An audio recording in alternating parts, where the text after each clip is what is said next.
strikes if Hamas doesn't honor its ceasefire commitments. From Feature Story News in New York, I'm Mitch McCann, and that was the Week in Review. It's the Onion Radio News. A crazy man announces plans to stand in a doorway and yell at cars. This is Doyle Redland reporting. Dennis Fife, an Alhambra, California crazy man, held a press conference today to announce his intention to stand in the doorway of the office building at 2600 Kenilworth Avenue and yell at cars all day. At approximately 9:30 a.m. on the day in question, shortly after I finish lunging at dogs, I will proceed to the front steps of the Simmons building and yell loudly for 9 hours. The screaming will be broken by a 15-minute fit of rigid catatonia, most likely in the late afternoon. Among the topics Fife plans to address during his 9-hour rant, the ace of diamonds, bookshelves, the man trying to kill him, plastic bags in trees, Trapper John M.D., and papers everywhere. Doyle Redland for the Onion Radio News, online at theonion.com. And follow our channel there and discuss show prep with other listeners at telegram.freetalklive.com.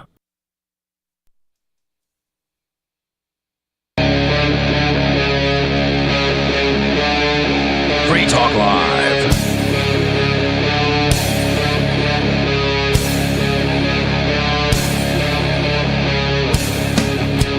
It's Free Talk Live, talk radio that you control, and 603-283-6160. That's 603-283-6160 is the phone number to call in tonight to get in on the conversation with us and talk about whatever is on your mind. And that's 603-283-6160. With you on Free Talk Live tonight, you've got me, Bonnie. And Colin. And Angelo. Your name is Ann Colin? Whoa. Yeah. Uh-oh. I've changed it legally. Uh-oh. Is that a reference to your changing identity? No comments. Uh-oh. With you on the show tonight, you've got me, Colin, and Angelo, and we have lots of things to talk about tonight, including the fact that no more food stamps for you. Well, no, I guess some judge ordered Trump that he had to keep it going. That's just what they're calling all of the titles of the things. It's not coming out today, whether they ordered it or not. Like, that's what they're titling all the headlines so people aren't freaking out. But it is not coming out today. There's no money flowing. Yeah, it's unclear how long of a delay there will be. Or, another thing, too, is like the judiciary is just so completely captured these days that they'll just say, oh, you can't do that to anything. And it's like they don't even necessarily have standing when they go to court. I'm not saying specific to this one, just in general, I'm seeing that all the time. Well, I was going to say they don't have any enforcement. No, well, not even the enforcement, just I'm saying they're like in the past, you'd never have such a thing like the judiciary just be like, no, you can't do that.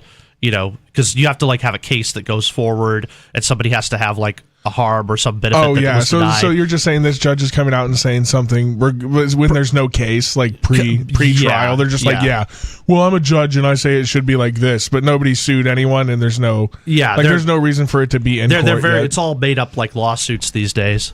I have no idea if there's any standing for this, if there's something you can technically point to in the government's pieces of paper that say we get to do this and we don't get to do that. But what I know is that it's not right to ever take someone's money that they earned for their time and labor and give it to a bunch of people who I'm going to say it even more than just somebody who's lazy and doesn't want to work.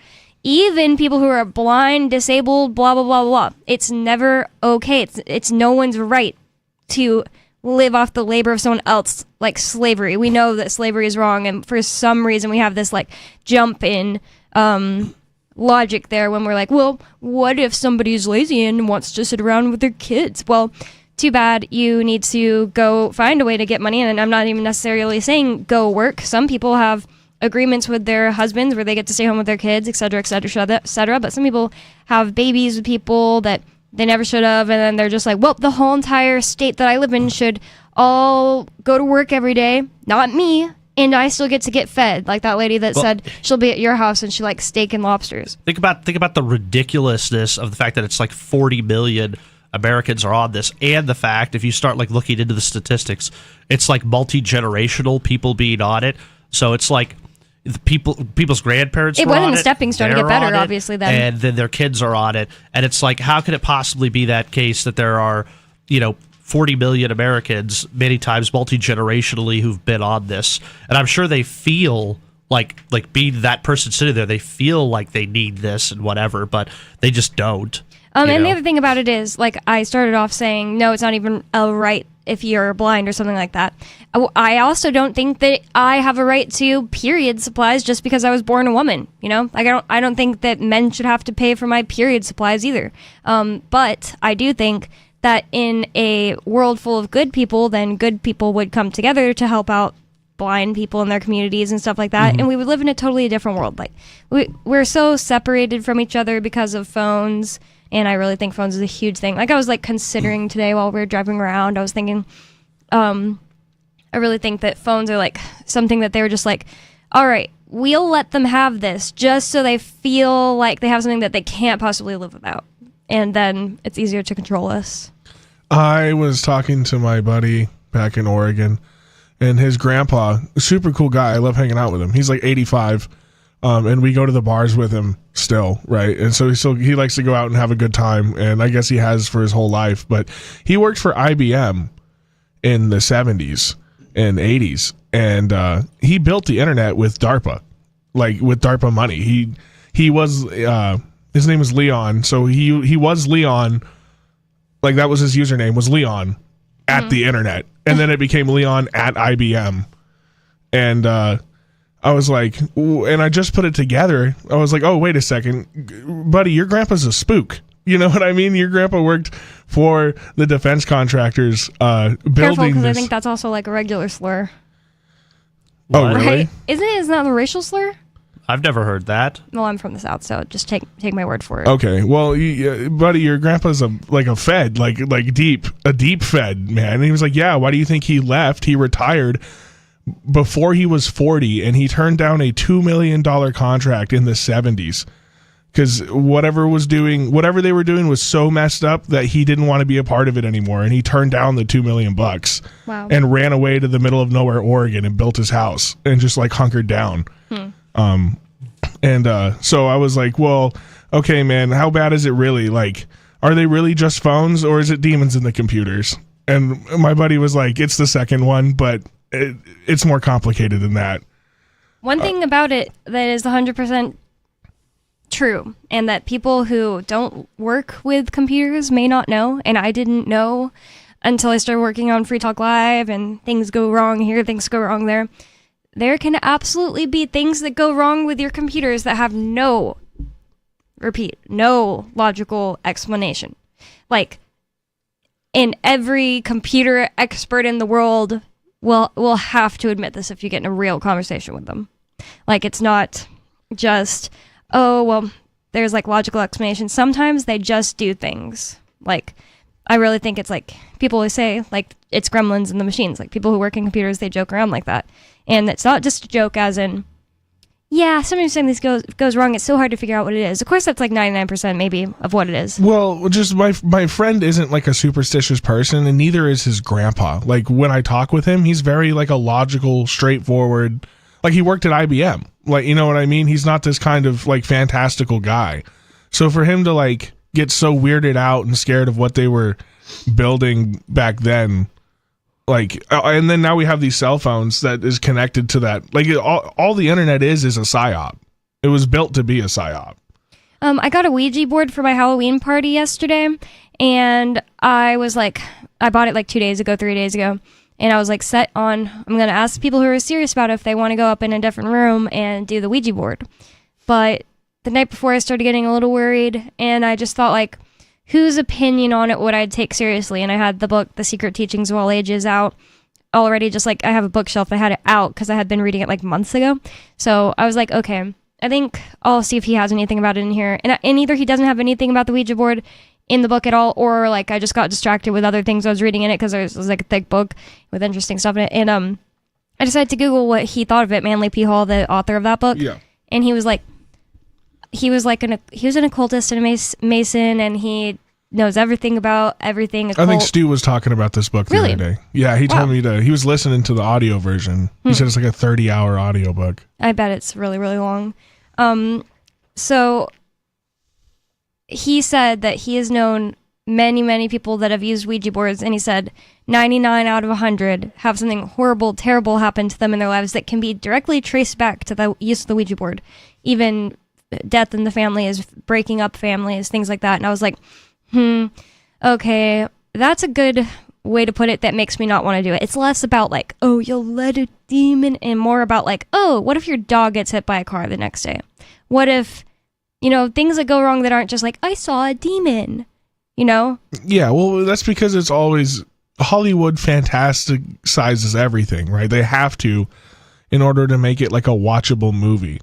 So if when they add these elements into something that like you watch on television, of course they're going to make it, like maybe the next day you see a demon in your hallway, because that makes for good movies. It doesn't make a good movie. It's a good symbol.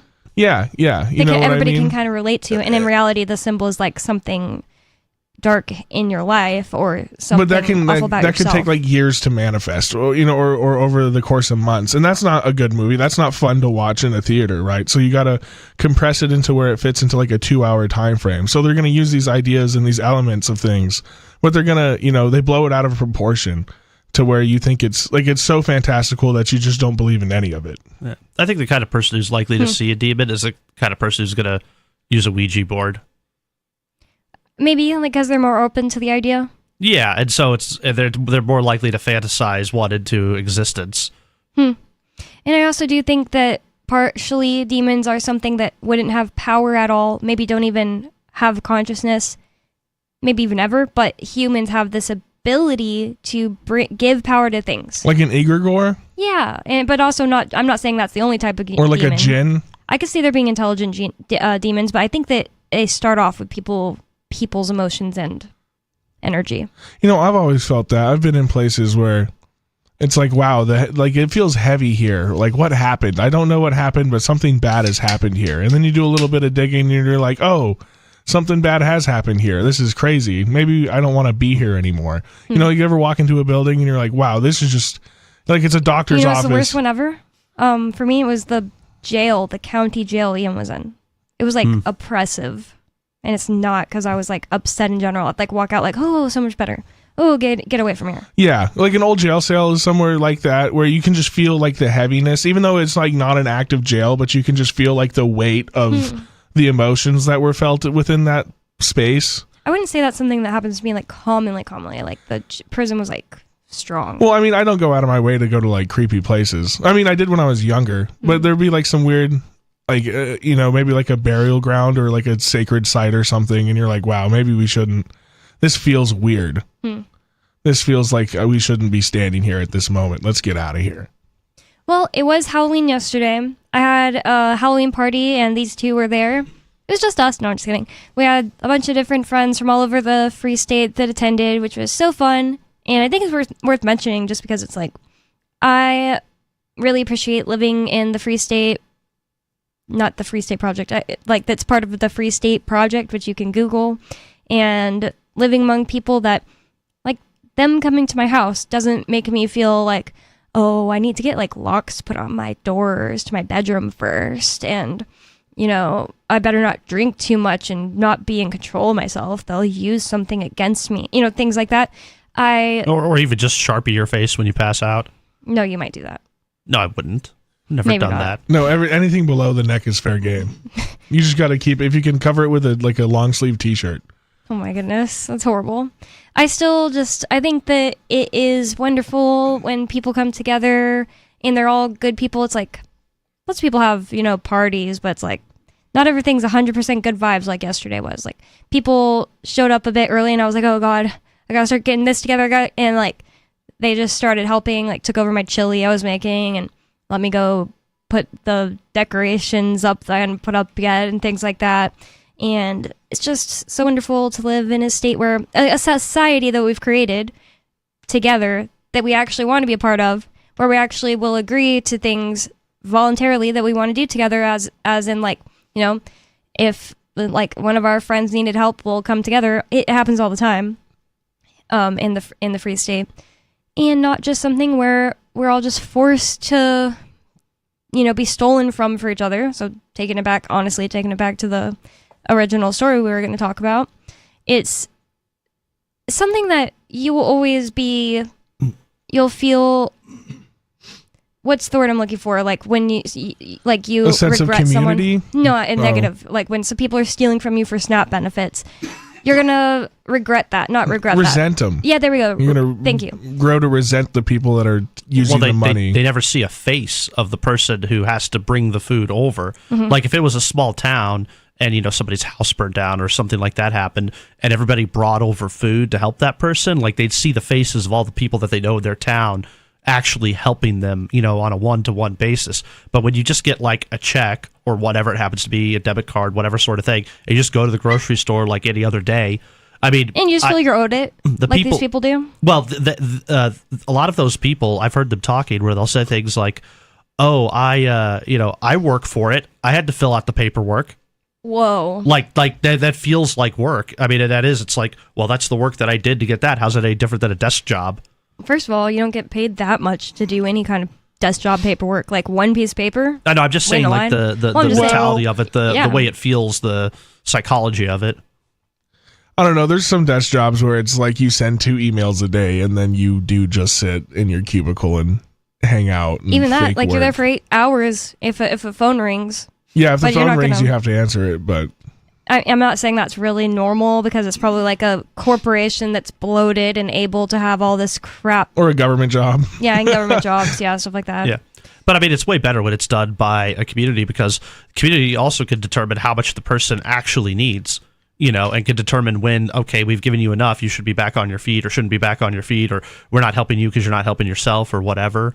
It's like, oh, the house burnt down. But then again, Bob did set off fireworks and shoot them into his house all the time. And it's like, oh, yeah, I don't feel like helping him that much, But with the government, it's just like, oh, you signed this thing, you met this criteria. Well, how cool are his fireworks? I mean, if Bob's coming out with, if he's, mad scientist level and he's doing, Gandalf-type fireworks where you can get, a flying dragon, I think we should rebuild Bob's little house and have him keep going. But that just goes to the point. People value Bob's dragons, so that's what I mean. So it's just but that means you have to put into your community too. You can't just be there, right, and expect people to show up for you. It's also you have to show up for them too. Some people, right? You got to build those relationships. In that exact vein, some people may need to hear that you also, if you show up in your community once, doesn't mean it lasts for the rest of your entire life. You don't have to work again. Your community should take care of you. Many such cases. Seen it a lot. Well, I mean, community, but that's, if you don't even have a family. So ideally, you should have a family. But, not everybody's, lucky. Things happen. People are born and can't have kids. So, whatever.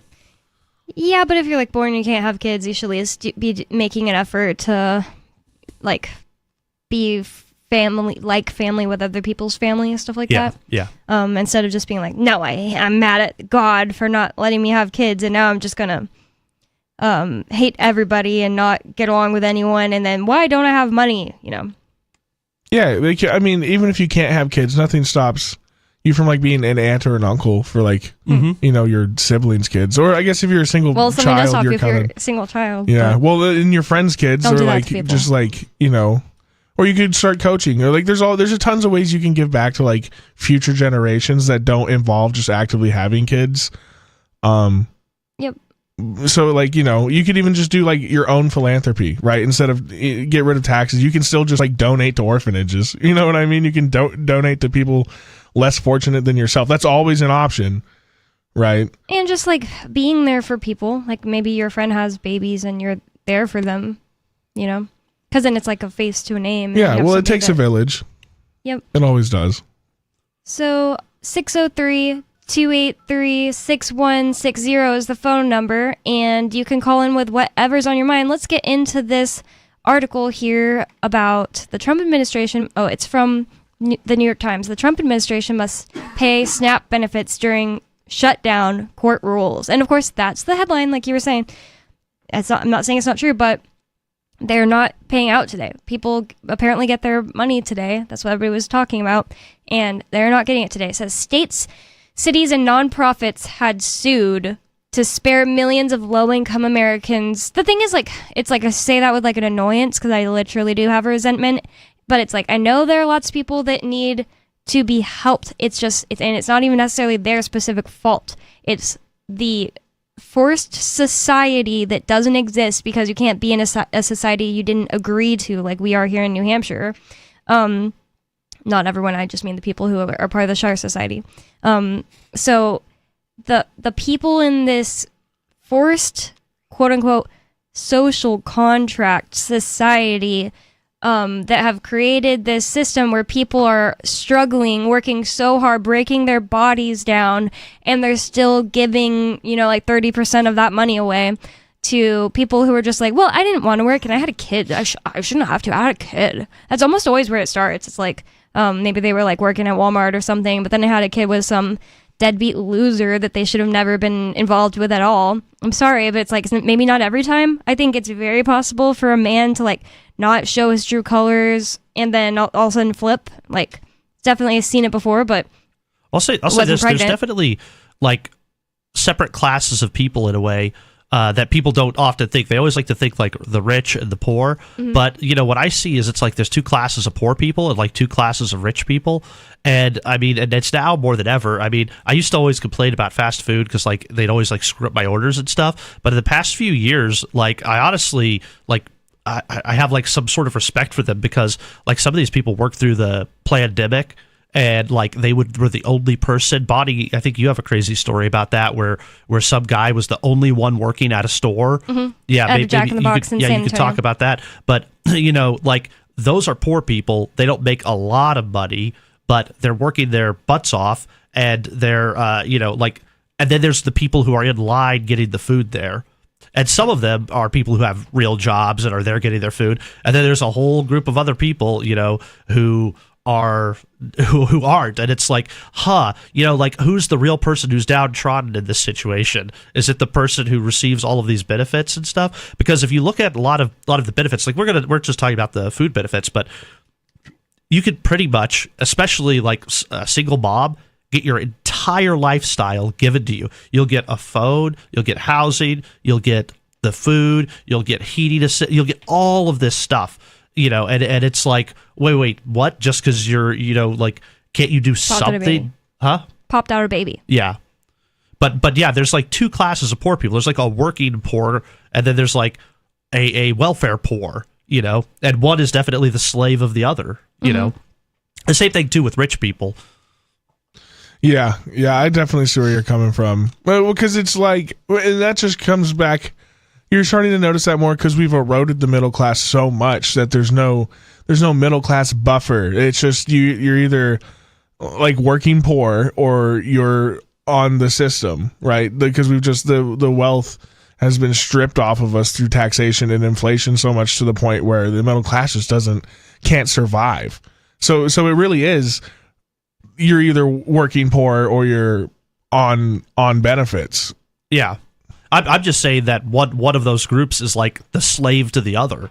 It's they're doing the work of cooking the food or bringing the groceries into the grocery store or whatever. It's like a really severe mental illness that you'd have to not be able to work at McDonald's because it's like level 2 autism. Those people, and they have like super low IQs. They genuinely can't grasp these concepts. But how many people do you meet like that? Like the most of the people on. Yeah, well, I got a good story about my mom working at McDonald's. 603-283-6160. It's Free Talk Live. More coming up. 603-283-6160. The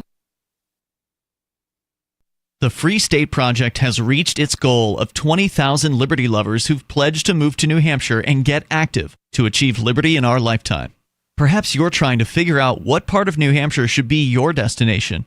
If so, consider Keene. You'll find more than 150 reasons to move to Keene at move.freekeene.com. Keene is famous for its historic, publicity-generating activism, as well as being the liberty media capital of the world. It's home to freekeene.com, New Hampshire's destination for liberty activism, news, and opinion. For years, we've been compiling over 150 reasons to move to Keene at move.freekeene.com, where you'll learn about some of what's happening here and what makes Keene a great place to live. If you love liberty, you'll probably enjoy anywhere you end up in the Shire. But do your due diligence first. Please visit move.freekeene.com for the full list of over 150 reasons to move to Keene. That's move.freekeene.com.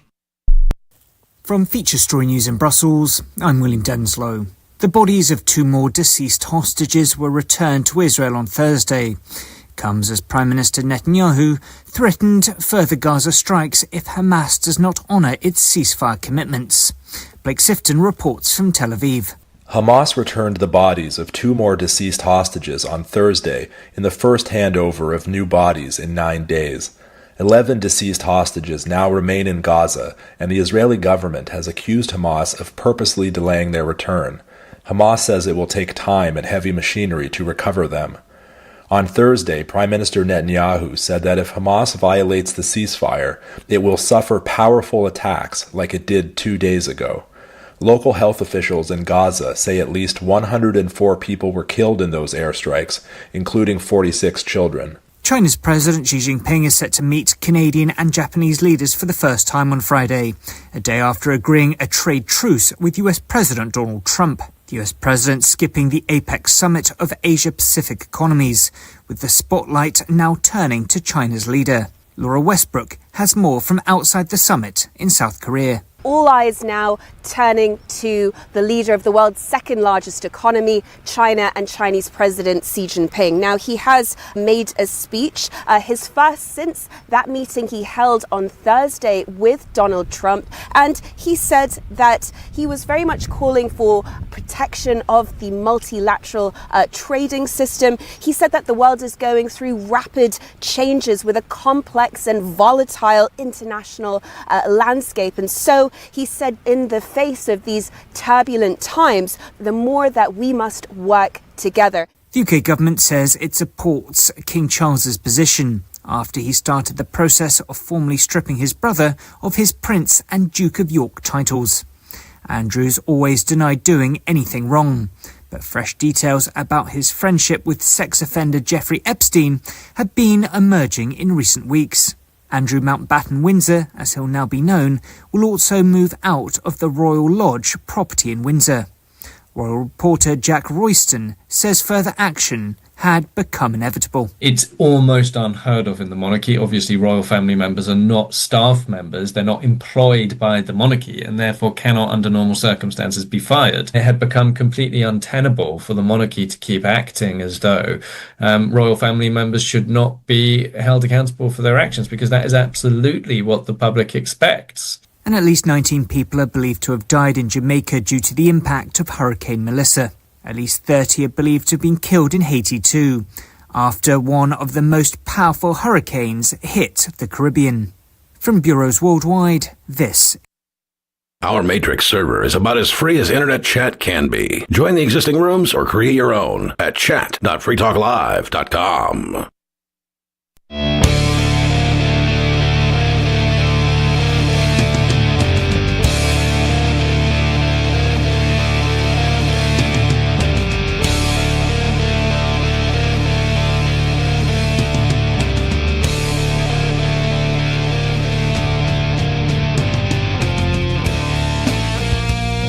It's Free Talk Live.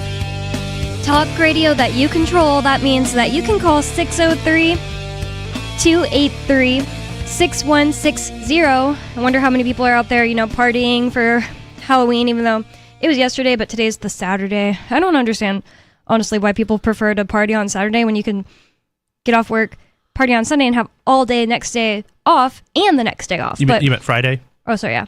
I like hanging out, if I'm going to do something, hang out late Friday so much more. Not only because I usually work on weekends unlike other people, but let's say I had both days of Free Talk Live off. I'd still prefer someone set their party for a Friday. So then it's like, I wake up and it's just Saturday, and then next day is Sunday. But if you party on Saturday night, Sunday's like, oh God, I get everything done. Like, let's say I had a job that started Monday. Anyways. Why don't you just go on Snap and, Good point. Yeah, you could party every day of the week. That's a good point. You can party every day of the week. Club going up on a Tuesday. Exactly. If you're on Snap. and other benefits.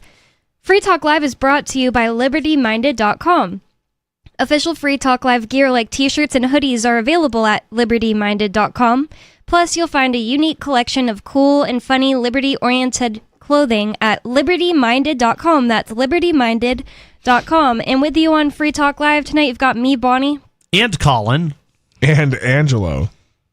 You know, a sentence goes, Bonnie, Colin, and Angelo. Not you could say and like several times. Yeah, Bonnie, you no. can. The rule is that you can only say and more than once if it's a very long list. A tyrant, a tiny tyrant. If it's a very long list. Yeah, I don't know exactly when it starts. Yeah, well, there's unless my 5th grade teacher taught me wrong. Well, that's just ridiculous. What's the number on that? There's no number. It's so you just so at some point your teacher. What a government school thing. If it's a written list, like and you're writing it, you have time to think about it, so you can. You so can is it 4 or 5? That doesn't make it less correct in people speaking. Speak and they'll say and this. Yeah, that doesn't make it correct. Doesn't make it correct. No, it just means it's a list. Anyways, you know what? How dare you? My name is now And Colin. Aunt Colin? Which means that when I'm in the 3rd position, I'm going to be and Colin. The other exception is if it's like cookies and cream is on your list, so it's like coffee. No, wrong. Chocolate, ice cream, cookies and cream, chips, more things, and blah. She's preparing her snap list right now. Cookies and cream and chips and...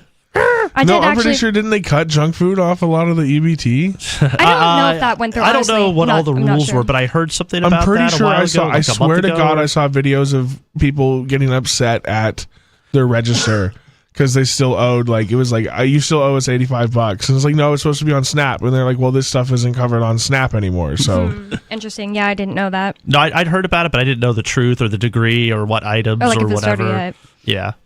So we're reading this article from the New York Times. Trump administration must pay SNAP benefits during shutdown court rules. And if you don't know, the SNAP is the food stamps. Can't remember what it stands for right now. What do the courts move so fast on stuff like this? What? Oh, sorry. Well, I just mean, like, why do the courts move so fast when it's like for NGOs and stuff? But like, if a regular person gets in trouble, you're in jail for 5 years waiting for a trial. But but they can push this through in like a couple days. Mm-hmm. Like, what are we? That feels very two-tiered, right? They need the weapons class fed because people that are just living off the teat of the government are the weapons against the normal people. True. Keeping us down as in like people who are actually benefiting society with their work. Well, it's like, oh my God, I can't afford food on the table. Well, did you pay your taxes to make sure that Sarah can? So they don't come and kill you and take your stuff? And then on top of that, it's like, if they actually do not give these people their SNAP benefits and whatever other benefits maybe that are going to get paused if the government stays locked down, these people are going to riot and they're going to think that they have the right to go steal from you because you're rich white people. They're just going to steal from their neighbors. Well, eventually all their neighbor stuff is going to disappear. No, I mean exactly. They're going to know like they live in a ghetto neighborhood places. Well, although they have spread people like that out across into every single town across the country. Well, and they bust them.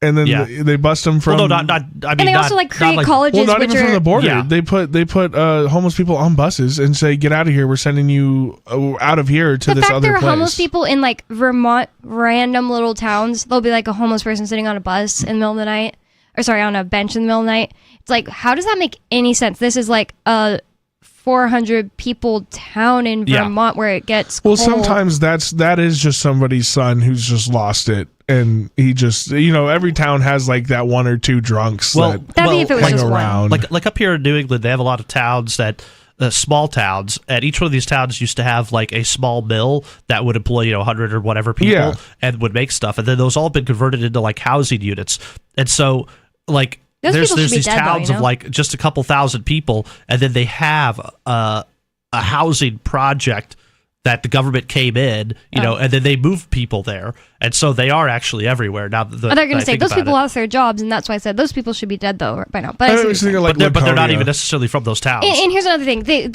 another thing that will just bring them in is making different things like. Maybe you live in Keene, New Hampshire, and you don't have a very big homeless people problem, but you have a big heart, and you create this nonprofit called 100 Nights that gives homeless people, it's actually a really good one, like in comparison to other ones. It gives homeless people a bed for the coldest 100 nights of the year. So it's the worst example possible because I'm talking about other things like people that are just like, I have such a big heart, I'm gonna like pay these homeless people's way, and then you attract them here. Like they don't necessarily live in New Hampshire, and then they hear about this and they go fill those beds. Well, that's what happened in Oregon. Everybody was, the libertarians were like applauding Oregon for the way they legalized all the drugs. So that's not what happened in Oregon. What happened in Oregon was all this crap was already done, and then they legalized drugs in the worst circumstances. And then it created a beacon for the rest of these states to be like, go do that stuff, and we will pay for your bus ticket one way to Portland, Oregon. I don't think it's necessarily that. I think it's that people were like already there that were awful, and then the cops stopped being able to arrest them. Because the beacon was, hey, millions of beds for you if you're homeless, and SNAP benefits and whatever else. And also, no guns allowed in the city of Portland, and things like that. And theft is rampant. They're not even attempting to find the people. Like, I followed this girl on Snapchat, Alyssa McKay. Well, yeah, they did it so wrong. They attracted the worst kinds of people with the benefits and the decriminalization. I'm sure there were people that went in with that too. Yeah, but they didn't. They quit enforcing any of the other laws. It's like they decriminalized drugs and then just quit enforcing any law. Period. Yeah, I follow this girl named Melissa McKay who's from Oregon and maybe even the Portland area, but she lived in the Portland area when I first started following her, and she moved away. Her and her best friend, they were both from Portland that I used to follow.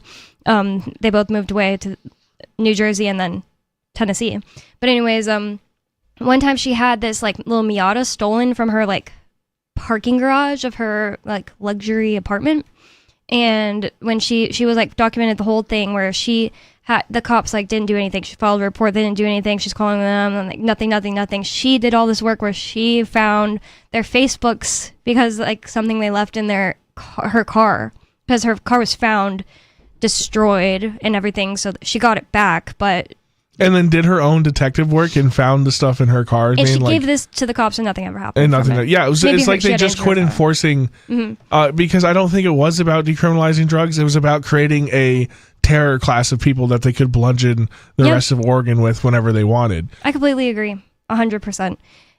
Which is what they did. It's a test too, because they want to do it everywhere. I don't think it's just that they are going to just do Oregon, you know? Well, Oregon used to be super right wing, especially the rural areas are still like, I know everybody says that about their state, but Oregon was like the West Coast head of the KKK for a long time. Like it was like super, like, like hardcore, right wing, almost as bad as like Idaho with the skinheads up north, right? Oh. So like, if they could break Oregon, because a lot of it is like desolate, like the wilds out there still. So if they could break those people, then they can if they can do it there, they can do it anywhere. It makes a lot of sense, all that stuff that you're saying. And that's really what I'm saying about they're the weapon class. Like, those people are weapons. You want to live in a nice society where everybody gets along. You can't if you live in Portland, Oregon. But it's not just, like, specific to that soil. It's going to be spread. It seems like it's been a project there. You know? I think it's more of a Californication than of everything. I feel like the more I drive around, the more I see the same 3 stores in the same kind of strip mall that I've been seeing. Like, I've seen in California since I was a kid going down there from Oregon. That's kind of like what we've done with everywhere. It all kind of just looks like California now. All the new buildings just look like California strip malls. And there's been these stories of, like, you walk out of your house and there's a homeless person pooping on your sidewalk. Oh, yeah, that's a thing. In Los Angeles, like, for a long time. Yeah, it's warm there all the time. Yeah, well, that attracts them too. Like, if it's not bad winters, I mean, you're just going to have a higher homeless population because you don't die outside at night in December. I don't understand why they're so high in Vermont. It makes no sense because in New Hampshire, it's very similar weather and all kinds of things is very similar. Well, doesn't Vermont have like a bunch of warming shelters or something put up by the state every year? I guess so, like where you have actual beds to sleep in. And and it's like, it's not a very big place, but it's like you can come and stand in here and be warm. I don't know. All I'm saying is it doesn't make sense to be like, I could live anywhere. I'm homeless. I have nothing. You have to have nothing to be homeless, right? You shouldn't be able to have like you. I'm not saying you shouldn't be able to. I'm saying you probably, if you've gotten there and it's not just that you're lazy, you have no one that will help you. You have nothing, right? So you should be able to go anywhere, right? But you're going to choose New Hampshire over San Diego? Well, like, why? Well, you know what I mean? And I think the reason is they incentivize them with all these little things we're talking about. It's a chicken and egg sort of question, right? The fact that Vermont is so liberal and it's so similar to New Hampshire, like, climate-wise, it really seems that it's just that it's in Manchester. But not everyone in New Hampshire. No, what I'm saying is they opened up like certain types of drug clinics, and then the city was renting out hotel rooms, like whole entire like there's this place called the Cadillac Inn, and they were like, that was one of them, but they were renting out all these places to house all of these people. And it's like, well, those people weren't like already just here, like they're coming from somewhere else. So they intentionally are creating these scenarios and bringing people in and doing stuff. So it says right now, in New Hampshire, there are 2,000. They're counting sheltered and unsheltered homeless individuals. Whatever. There are 2,426 in the state of New Hampshire, but in Vermont there is a record for them, 3,386. That's And the other thing about it, people might not know, New Hampshire has a much higher population. Double. Yeah, New Hampshire has a much larger population. In fact, it's like 1,000 more people in the low population state. Is very weird, And what I'm trying to say, my point in all that is saying there definitely are other factors, but a huge factor is like these incentives. Like I think we're all agreeing on that. And that it's mostly left-wing politics. Well, it's just feeding the bears is what it is. That's all you're doing. It's give a man a fish or teach a man to fish. And we've just been giving fish out this whole time. Yep. I agree. And then also doing things like not helping people out. I mean, what I'm trying to say is not like helping good people out when criminals do things to them, stuff like that. So what's this court saying in this article? It says that state, cities, and nonprofits sued to spare millions of low-income Americans from losing benefits starting on Saturday after the Trump administration said it would not fund them. A federal judge ordered the Trump administration on Friday, so I think it's yesterday, to continue paying for food stamps during the government shutdown, siding with local officials and nonprofits that had sought to spare millions of low-income Americans from losing benefits in a matter of days.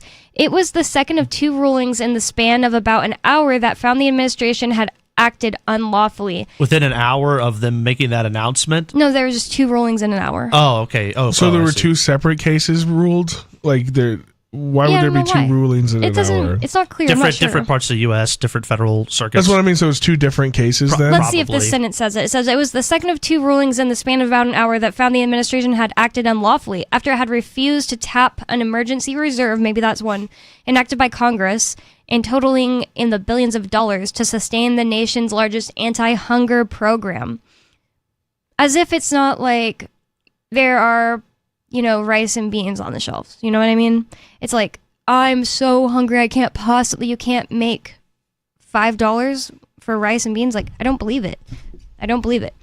Well, I think I wish they still had the stamp, like an actual stamp book that you had to use. Why is that? Because they had pictures of the items on there, and you would trade the pictures for the items, like in a little stamp book at the register.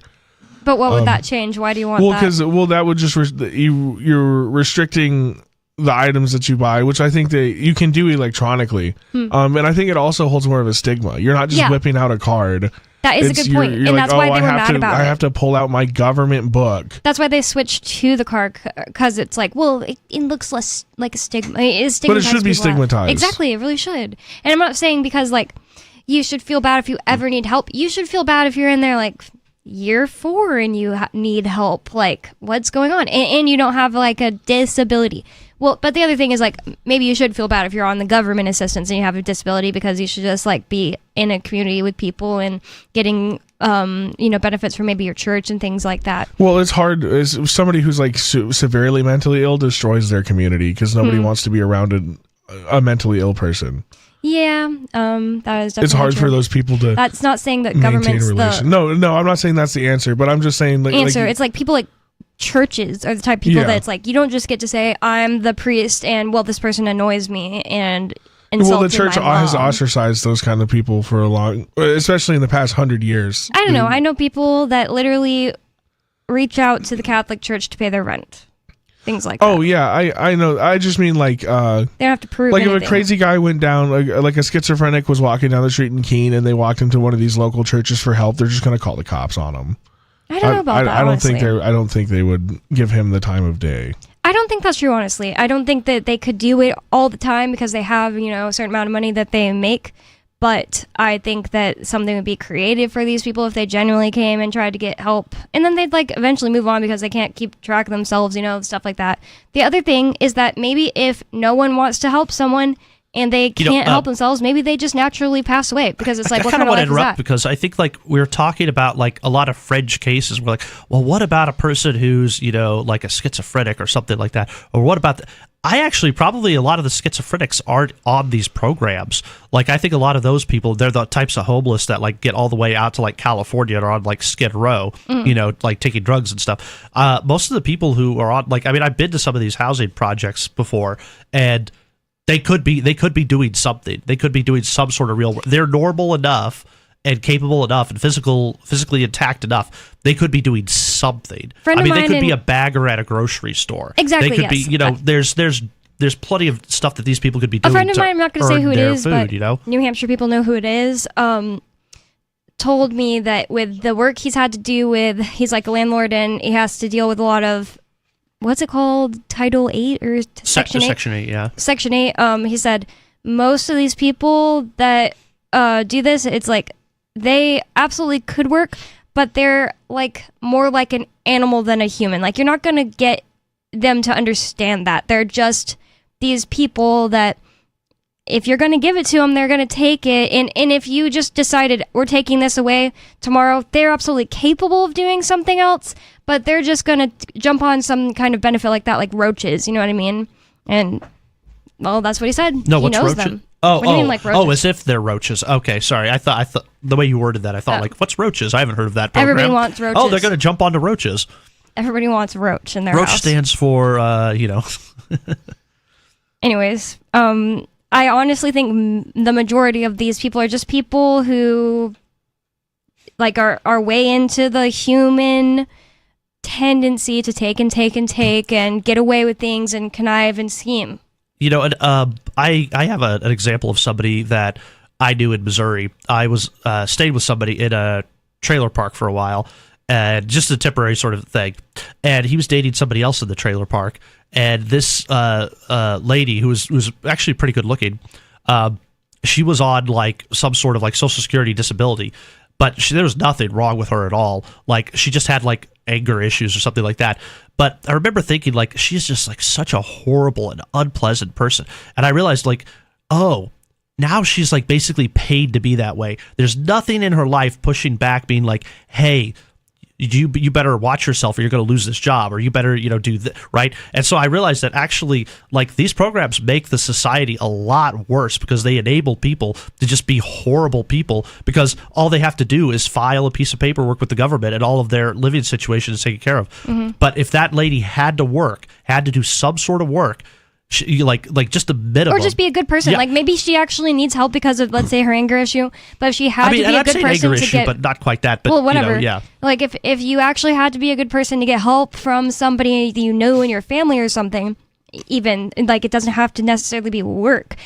In some cases, people are not working; they're staying at home with their kids, but it's because they're somebody that their husband, for example, or whatever the situation is, wants to take care of because they value that person. I guess they're still working when you're staying at home with kids, but let's say no kids are involved and you have a situation with your husband where you do not work at all. Well, you're still a person who at least stays in the good graces of this husband, or maybe it's your wife. There are lots of different situations in the world, but it's not somebody who can just get away with anything and then they continue to get the money because they applied for it with the government. You know what I mean? Mm-hmm. So exactly what you're saying. You have to at least be on good terms with somebody in your life. There is a caller on the line, so I'm going to go to the phones. And the number 603-283-6160 if you'd like to call in. Dave Ridley, you're on Free Talk Live. What's on your mind? Hey, there was a demonstration that I think at least one of the Free Talk Live hosts attended maybe a year ago in front of Nashua City Hall. Oh, yeah, with the Pine Tree Riot? Yes, I was there. You may have been there yourself. Yep. Oh, wait, I think I was there too. Oh, yeah, you were there too. So I have an update on this, and this is a little bit dated, so if you guys have already covered this, just stop me. But the local lapdog press has reported that I guess the attorneys for, it's a quote, attorneys for Nashua Mayor Jim Donchis and risk manager Jennifer L. Deshays are asking a federal appeals court in Massachusetts to dismiss their clients from the ongoing appeal of a free speech lawsuit against the city, unquote. What does that mean? Sorry. Not sure. So, yeah, I should have probably just summarized that. So I'll do that now. Thank you. The demonstration that you guys attended, if I recall correctly, was in favor of the right of some local residents to fly the flag of their choice in front of Nashua City Hall. Yes. The City Hall tried to stop them from flying this, ancient New Hampshire flag. It was one of the early colonial flags. It's the pine tree flag. Yes. Mm-hmm. And they wanted to put that flag up. And then the Nashua government tried to stop them from putting that up. And then they started complaining and whining that they felt all scared. The Nashua government said they were all scared. So anyway, what's happening now is that the people who wanted to fly the flag sued to fly the flag. They sued in federal court, and now the city of Nashua people are basically just trying to shut down the lawsuit. Oh, interesting. Very interesting. It's pretty dumb because for people that don't know, the city of Nashua was allowing different people to write in and tell them which flag should we fly on this third, I think, flag post, because there was New Hampshire, America, and then a third one, and people had chosen the pride flag, this flag, that flag, and so naturally a New Hampshire resident wanted to fly the Pine Tree Right flag, and that thing has been popularized among the different states now, but it is a New Hampshire thing. It was from, I'm not going to get all the details right off the top of my head, but basically in the colonial days, England wanted to tax the pine trees more, the people who were selling their pine trees more, and they were going to get less and less money for their own trees on their own land, and so they said no, and they actually killed some government officials over it. They stood up against it, and they won. Is this the appeal to heaven flag? Yes. Yeah. And the idea is if what I'm doing is wrong, for example, actually physically harming somebody, trying to come basically steal my land from me. Let God judge me for it. Yes, let God judge us for it. Thank you for the call, Dave Ridley, and that update. Very interesting. 603-283-6160. Basically, the state of New Hampshire, or the city of Nashua, said that flag was racist. It made no sense and said no, they couldn't fly that one. More Free Talk Live coming up. Don't go anywhere. 603-283-6160. So the protection of life, liberty, and property is what the Free State Project is all about. But it's an effort to move 20,000 people who understand. It's about demonstrating to the entire country that, we can have a free market, a truly free market. Making it just a freer, great place to live. It's the world's largest voluntarist libertarian community, and it's only getting bigger. That's amazing, to be able to move to a place where other people passionately believe in being free and independent. What the Free State Project is managing to do, though, is to put their money where their mouth is. It's physically getting up across the country and saying, let's go someplace and let's demonstrate the power of these ideas. There's a lot of kind of philosophy that surrounds liberty. There's a lot of thinking about it and talking about it. But here in New Hampshire, people are doing it. 101 Reasons Liberty Lives in New Hampshire, a documentary by Free State Project Early Movers. Watch it free at 101reasonsfilm.com. 101reasonsfilm.com. Are you tired of governments murdering people around the world? Stop using their money. There is an alternative. Bitcoin is a stateless, free market, non-political currency. Bitcoin cannot be inflated or controlled by any government. By using their money, you are helping the state. Stop doing it! You have an incredible alternative available now. Learn it, use it, spread it. Get started with Bitcoin at bitcoin.com. That's bitcoin.com.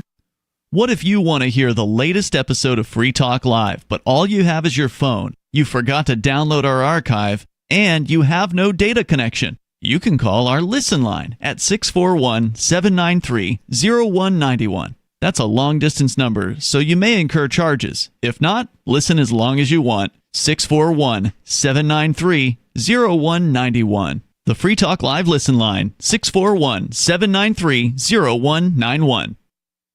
You're listening to the live edition of Free Talk Live. Hour number 2 is next after the news here on the Liberty Radio Network at LRN.FM. From Feature Story News in New York, I'm Mitch McCann with the Week in Review. This week, US President Donald Trump and China's President Xi Jinping finally met after months of trade tensions and agreed to reduce tariffs, as the rivals look to improve relations between Beijing and Washington.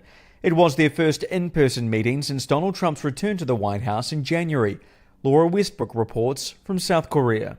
US President Donald Trump described the meeting as amazing and said a lot of decisions were made. On fentanyl, he said Chinese President Xi Jinping had agreed to take stronger action to stop the flow of precursor chemicals for making the drug fentanyl. In response, the United States would cut to 10% from 20% the fentanyl-related tariffs that the US had imposed on China earlier this year. Now, Donald Trump also says the issue of rare earths had been settled with China, pausing its rare earth licensing regime for at least a year. The situation in Sudan dramatically escalated this week with a reported rampage by the paramilitary group, the Rapid Support Forces, or RSF. After an 18-month siege, the RSF captured the critical city of Al Fasher in North Darfur. It triggered house-to-house killings, sexual assaults, and the abduction of doctors and nurses in a hospital attack that reportedly killed at least 460 people across multiple waves. The RSF, which has been in a bloody civil war with the Sudanese armed forces since April 2023, is accused of mounting a large-scale operation against civilians in the wake of the city's fall.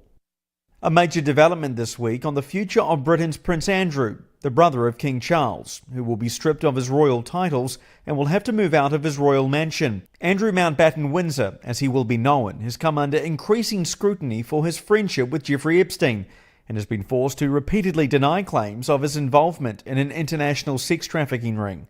Ollie Barrett reports from London. The royal family, I think, is worried about further allegations and revelations coming in the future as well. Part of it, I think, also relates to public opinion. Opinion polls here in the UK have shown repeatedly that there is very strong feeling about this issue here in Britain, with the vast majority of Britons wanting the royal family to go further than they already had done and wanting Andrew to move out of Royal Lodge, as you mentioned, a huge property on the Windsor estate close to Windsor Castle.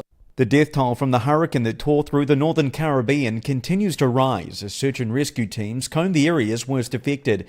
By Friday, 50 deaths had been confirmed across Jamaica, Haiti and the Dominican Republic, according to USA Today. Rescue and recovery operations are taking place as crews face difficult conditions on the ground. 5 more people were arrested this week over the robbery of some of France's crown jewels from the Louvre Museum in Paris earlier this month. The Paris prosecutor says one of the main suspects was among those taken into custody. Ross Callan reports.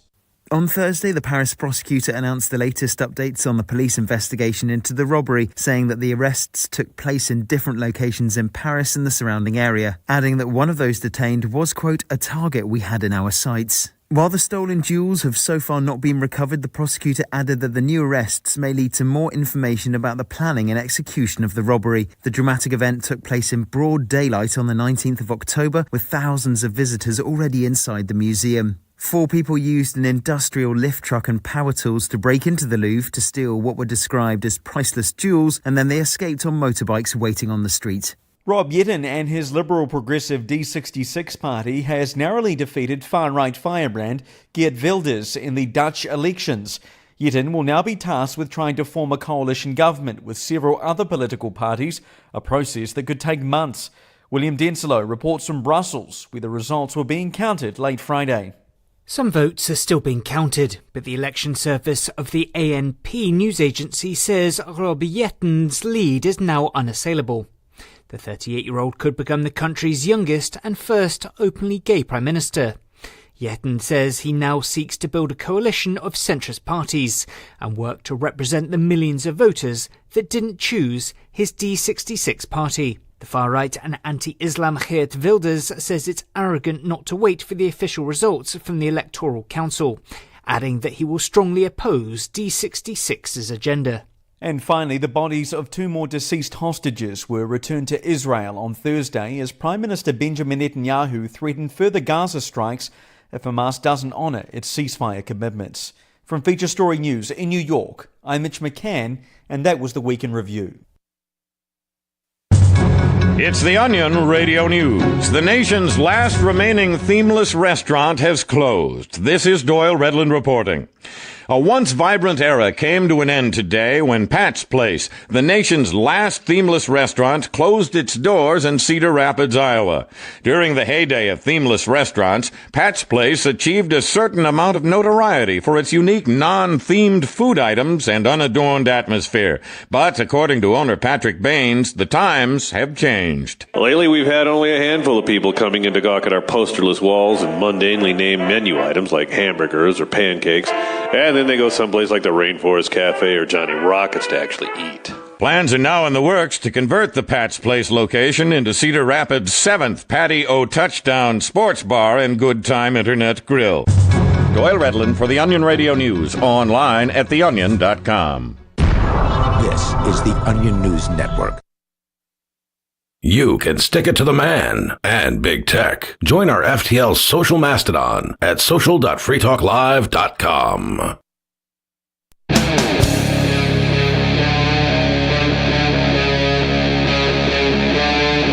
Free Talk Live.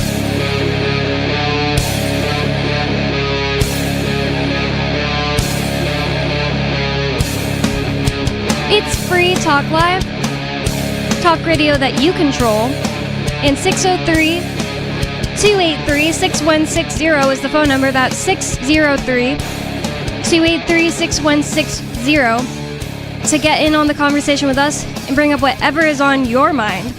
If you're tired of the oppressive rules and moderation of the big tech social media sites, our Mastodon server at social.freetalklive.com can set you free. Mastodon is free, open source, decentralized, and federated. Multiple apps are available for iOS, Android, Windows, Mac, and Linux. Social.freetalklive.com. And we have a caller on the line. It's Bonnie, Angelo, and Colin on the show with you tonight on Free Talk Live. But we're going to go to the phones. Unscreened callers. Looks like maybe an unscreened caller from Ohio. You're on Free Talk Live. What's on your mind? It's your boy. Oh, he's not from Ohio. He's from California. I moved to Ohio.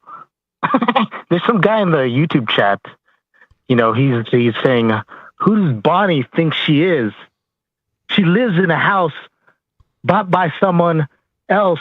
She has no job. My husband, and I do a job. Her. I do everything for him. And who is she to criticize people receiving SNAP benefits? But I came to your defense, Bonnie. Oh, what'd you say? I came in like a white knight. Thank you. Bonnie's not a crypto sugar baby, and she's definitely not a nepo baby. She deserves to sit in that first chair. The coveted Free Talk Live chair, like whatever this has to do with anything. I deserve my husband. That's not what I called. My husband letting me do something with his property that he wants that I manage while he's in prison. Yeah, I literally deserve it because the person who owns it wants me to take care of it. That's how that works. That's what I said.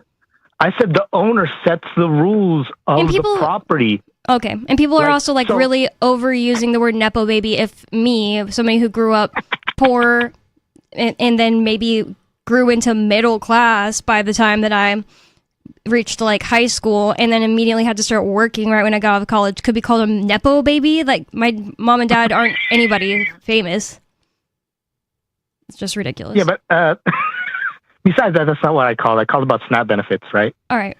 That's my whole point. Like Ian sets the rules. He can set, if he wants a nepo baby at the helm, let him, right? If the owner wants to redistribute production to other people on his property, that's his or their right. Don't you agree? Yeah, but you're basis is that the people who just vote, absolutely own nothing in their lives, and then vote in this state are literally the owners of each other, like all of the other people that live around them and their property too. It's ridiculous. He has this theory that we all co-own the United States together, and yet he understands that if you try to go up to a courthouse and say, this is my house now, well, I co-own it, or if maybe 99% of the entire United States goes up to that courthouse and says that, well, the government's going to stop you because you don't own it. You know what partially owned means, Bonnie? You don't fully have full rights to it. You can't just do anything There's no you such want. thing as partially owning something unless you've all agreed to exactly those terms. Like, I don't claim to own the show at all, but let's say Ian said that I own it while he's gone. As soon as he got out of prison, that's the terms. Or maybe he gets out of prison and I continue running Free Talk Live with him, and he says, you're allowed to make these decisions about Free Talk Live, but none of those, because somebody owns it outright, and they can only then open it up to more than one person. So, anything else on your mind, Scooter? It's completely ridiculous to act like we all partially own. The previous owners can as a privilege give partial ownership to new members, including the newborns. Previous owners. Right? What are you talking about? Ian, like for instance, hypothetically, Ian could give you partial ownership of the show. He could. Being gracious, right? Sure. Asking nothing in return, with the exception is if you stay on the show and you make any money, he gets a part of that. That's not, and none of that is against what I just said. Yeah, and if you don't like it, guess what? Do you know what's different between that and people getting food stamps off the backs of Walmart workers?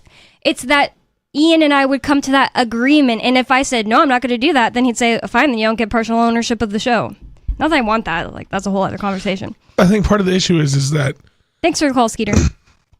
The contract itself has been nullified, right? If you want to say that I'm born into this contract of the Constitution as a citizen of the country, well, you've nullified the contract. You, the other party, have broken the contract so many times over at this point that it's null and void. Yes. It's null and void in my eyes, right? So we've broken that contract. It doesn't exist anymore.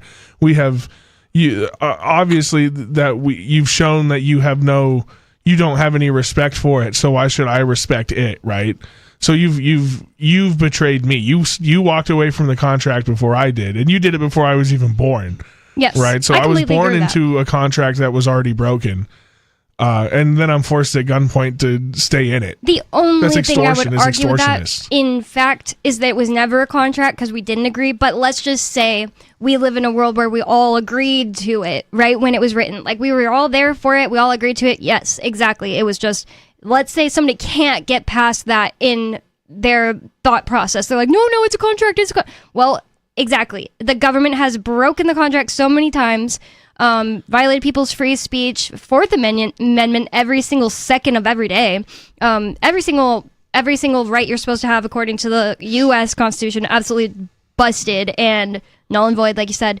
And then go look at your state government contracts, quote unquote, constitutions as well. Well, that's why it's like modeled after the Magna Carta, which was a contract between the king and the church. You know, that was signed in that field that one day in England.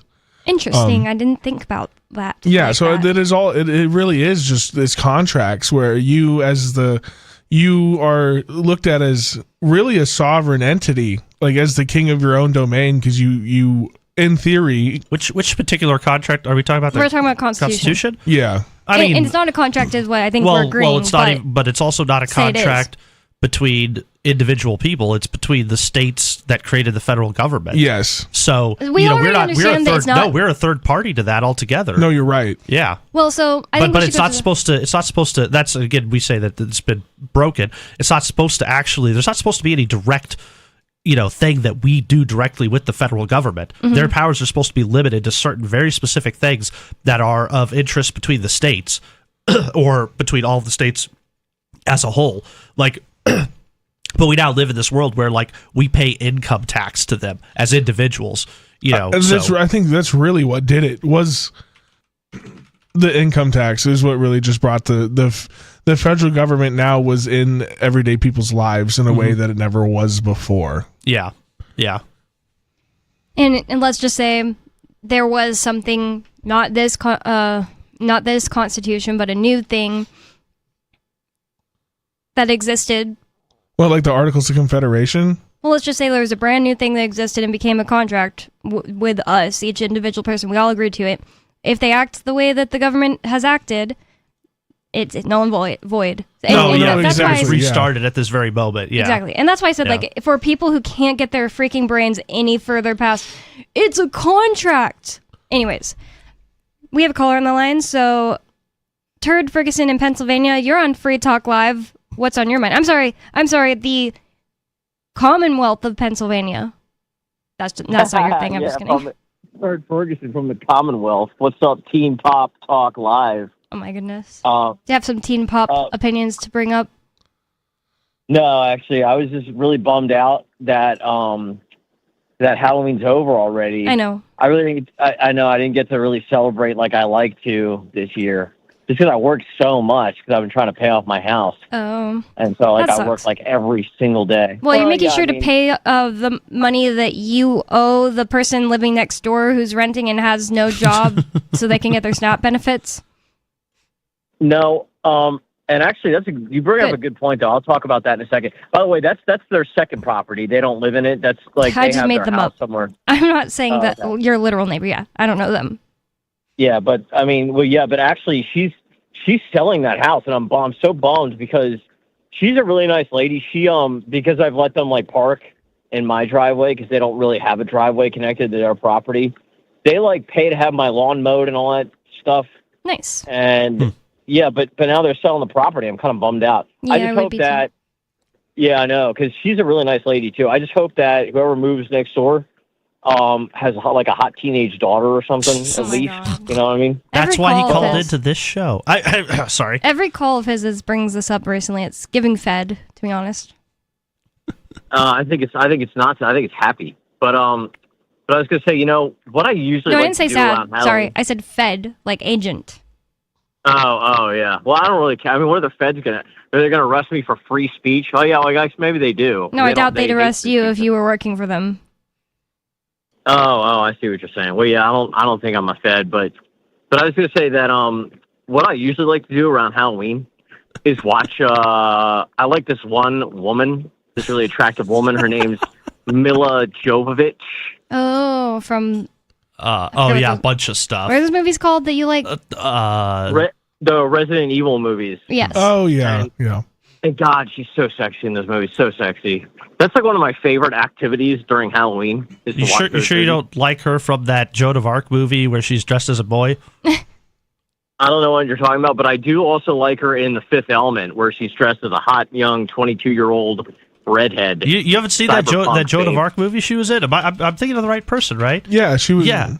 I'm pretty sure. And Dustin Hoffman was like the angel that comes to talk to her at the end? Yeah, she's in it. Yep. It says The Messenger, the story of Joan of Arc. Yeah. You should go watch that. Expand your She's Mila a boy? I thought Jovovich. she just has a short haircut. Well, no, because Joan of Arc was dressed like a boy, right, to go fight the English. That's what you meant. Yeah. Okay, that makes sense. Oh, Faye Dunaway was in this?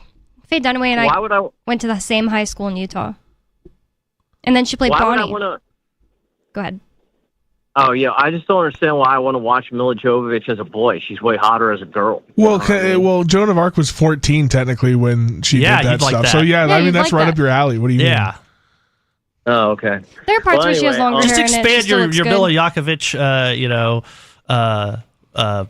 We're saying this name however we want now. She actually looks pretty in some of it. She has longer hair in some of it. Maybe there's like a scene where she cuts her hair and then you can stop watching there or something like that. I've never seen this movie. I'm just looking through the pictures. I mean, in The Fifth Element, that's more of like a bob haircut, and I think that's fine. She is yummy in The Fifth Element. Let me tell you that right now. I love her in The Fifth Element. I think that whole movie's I think it's a really good movie. It doesn't get enough praise, I don't think. Dude, I think it does. I think it's a lot of praise. That movie is very trippy. Fifth Element? You've never watched that? It's been on the TV. It's the one that doubles as a Christmas movie, right? No, that's Die Hard. Oh yeah, okay, never mind. I always Bruce mix that Willis. up. This Yeah. conversation's That's why I always this mix it up. conversation is a bunch of people not knowing a bunch of things and like, no, really? What? She was in that movie? What? That's a Christmas Listen, this movie, isn't right? a movie Die show, Hard and I'm is a not a Christmas movie movie. person, so gotta say it. Well, The Fifth Element's a great movie, but the problem is the audio in it is terrible. They should have hired me to be the audio guy with that movie. I would have done a way better job, you know what I mean? That's But, so weird. Yeah, I mean, maybe, I don't know. But, I was going to say, I wouldn't mind SNAP benefits so much necessarily. The problem that I have with them is that, like, nobody actually wants to pay for them, right? Like, I mean, if they were to tax it, and people were willing to pay more taxes for a social program that they want, I don't know if I'd necessarily be so mad about that. But the problem is, instead of doing it the honest way and taxing people, they just do this thing called expanding the money supply. Yeah. And then that's how they actually pay for these social programs. And that makes me really upset. Well, that's how they pay for everything, really. Well, thank you for that. Like one specific detail we weren't really getting into, because that is a good way to put it. It's not coming directly. It's not coming directly from taxes. It's coming from the government doesn't create anything or make any money, so it's not the government that literally pays them, but they create money in certain ways and then they give it out. But the thing is, it is a tax. It's a hidden tax. So thank you for that point. Right. Yeah. They pay through it through what's called inflation, right? And all inflation is just the expansion of the money supply. And so it's a way to pull a fast one sort of over people that really don't know much about this stuff. Yeah. And so they can feel like they're doing good, and they're like, oh, well, we could just tax the billionaires. Well, first of all, there's never going to be enough money to tax them to actually pay for everything ever, first of all, but they're not even doing that. And by the way, I mean, that's another problem I have. Like, if we can just print our way into economic prosperity, which is what all these dumb modern monetary theory people would have us believe, then what's the point of taxing the billionaires at all? Why not because let it's them social keep their control.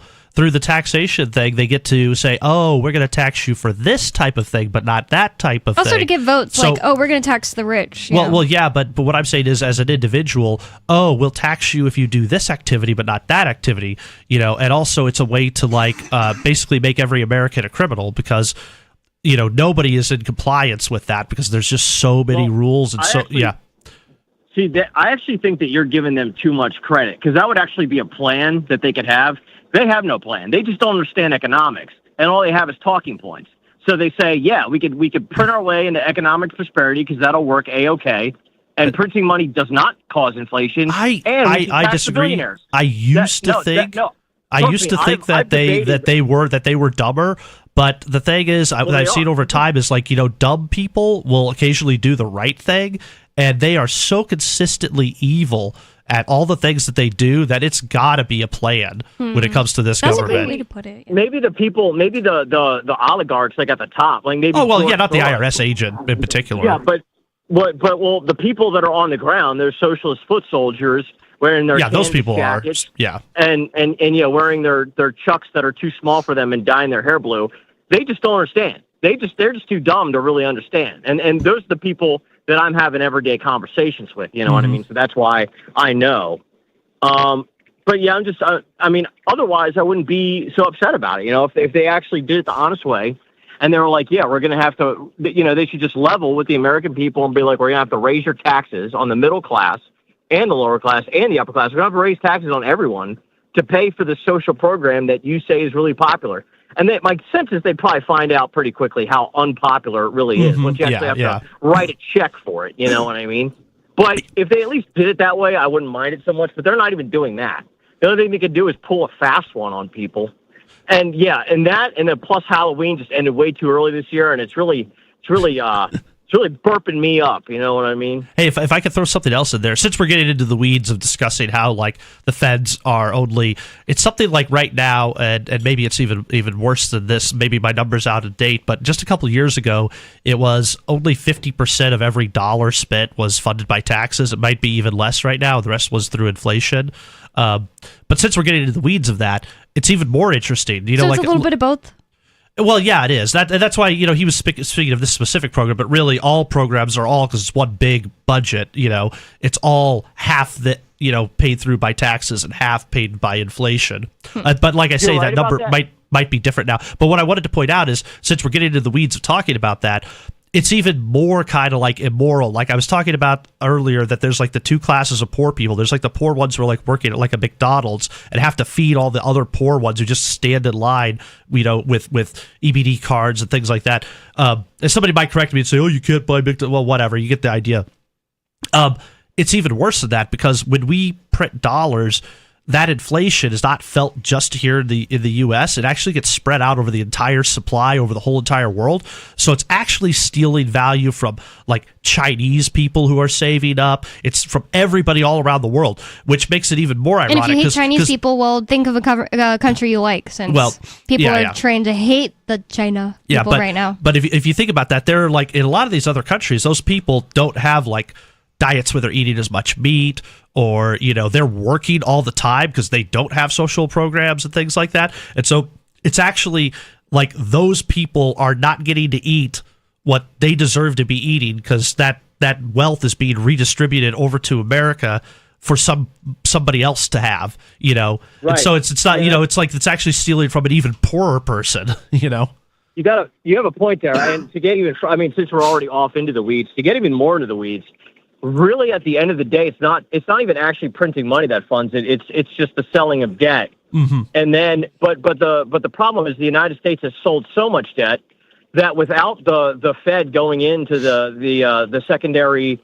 market and purchasing those treasuries on the secondary market and flushing the system with liquidity, we would have run out of money to buy all that debt a long time ago. Yeah. I mean, there's only so many dollars in circulation. You know what I mean? We're now 37. I think we just hit 37. There's only about $20 trillion in the American economy. What do you mean? You mean the GDP is only 20? Is that what you mean? No, I mean literally, according to the M2 money supply, there's only about $22 trillion American dollars circulating in the entire economy. And by the way, that might actually be the worldwide economy. Yeah, maybe. So there's currently, even if we wanted to go pay off the debt, there's just currently not enough money in the system. Even if we tax everyone at 100%, there's just not enough money in the system to even pay it off. So the only way to do it was they would have to literally print out the remainder and tax everyone at 100%, and impoverish everyone through 100% taxation, and then impoverish everyone more through or sell off massive amounts of federal lands and things like that. Right. And the same thing even with the Americans. Americans would have to start selling off all their stuff in order to continue to pay for food if, when all these dollars come crashing back, which it looks like we're getting closer and closer to the point, because as you brought up, the Fed is now actually buying all of that debt instead of, other countries like it has been. Like that's one of those like Rubicon type of things, like we keep crossing these thresholds and we're getting painted further, meaning just people who live in America or people who use the dollar, are getting painted more and more into that corner, where this collapse thing is going to happen. Like, it was theoretical to talk about this because, people have been talking about how this would eventually happen for, 100 years now. And one of the things I've heard my whole entire life is, oh, well, people were talking about that in 1980 and it didn't happen then. Oh, well, people were talking about it in 19... It's like, yeah, but, the signs, the bellwethers, these different, if you could say Rubicons, we're crossing them at a faster and faster pace, which means like this thing is coming. Like it could hit this year, it could hit next year. It's going to be pretty interesting. Well, I think people ignore the bellwethers because when you learn about it in school, you're looking at it. Oh, they don't teach people in school any of this. Well, even if you just look at like the fall of Rome, right? You read it, it took 200 years for it to really collapse, but when you read it on a piece of paper, the numbers don't seem that long. Like, oh, it was 10 years between these two events and then 30 years between these two events. Well, that's only like 50 years. That's not very long. Yeah. When you're thinking about something that happened 1,000 years ago. Yeah. Sorry, Turd. We're going on to the break. So 603-283-6160. More Free Talk Live coming up. 603-283-6160. More Free Talk Live. Don't go anywhere. It's Free Talk Live.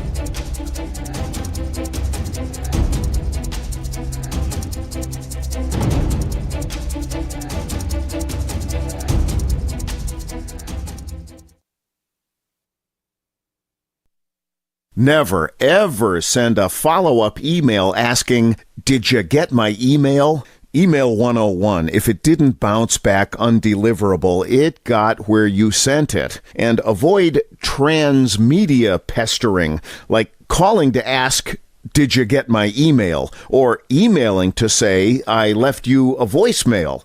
If your emails and voicemails aren't being acknowledged, your problem isn't technology, it's technique. Is your message concise and understandable? Have you boiled it down to seem as relevant as possible to the recipient? In other words, is it the opposite of spam or junk mail? All of this really matters if you're a job seeker. But even if you're not, with money and attention so scarce now, effective communication skills have never been more important. For more tips, hit survivalspeech.com. I'm Holland Cook. From Feature Story News in Brussels, I'm William Denslow. The bodies of 2 more deceased hostages were returned to Israel on Thursday. Comes as Prime Minister Netanyahu threatened further Gaza strikes if Hamas does not honour its ceasefire commitments. Blake Sifton reports from Tel Aviv. Hamas returned the bodies of 2 more deceased hostages on Thursday in the first handover of new bodies in 9 days. 11 deceased hostages now remain in Gaza, and the Israeli government has accused Hamas of purposely delaying their return. Hamas says it will take time and heavy machinery to recover them. On Thursday, Prime Minister Netanyahu said that if Hamas violates the ceasefire, it will suffer powerful attacks like it did 2 days ago. Local health officials in Gaza say at least 104 people were killed in those airstrikes, including 46 children. China's President Xi Jinping is set to meet Canadian and Japanese leaders for the first time on Friday, a day after agreeing a trade truce with US President Donald Trump. The US President skipping the APEC summit of Asia-Pacific economies, with the spotlight now turning to China's leader. Laura Westbrook has more from outside the summit in South Korea. All eyes now turning to the leader of the world's second largest economy, China, and Chinese President Xi Jinping. Now, he has made a speech, his first since that meeting he held on Thursday with Donald Trump. And he said that he was very much calling for protection of the multilateral trading system. He said that the world is going through rapid changes with a complex and volatile international landscape. And so he said, in the face of these turbulent times, the more that we must work together. The UK government says it supports King Charles's position after he started the process of formally stripping his brother of his Prince and Duke of York titles. Andrew's always denied doing anything wrong, but fresh details about his friendship with sex offender Jeffrey Epstein have been emerging in recent weeks.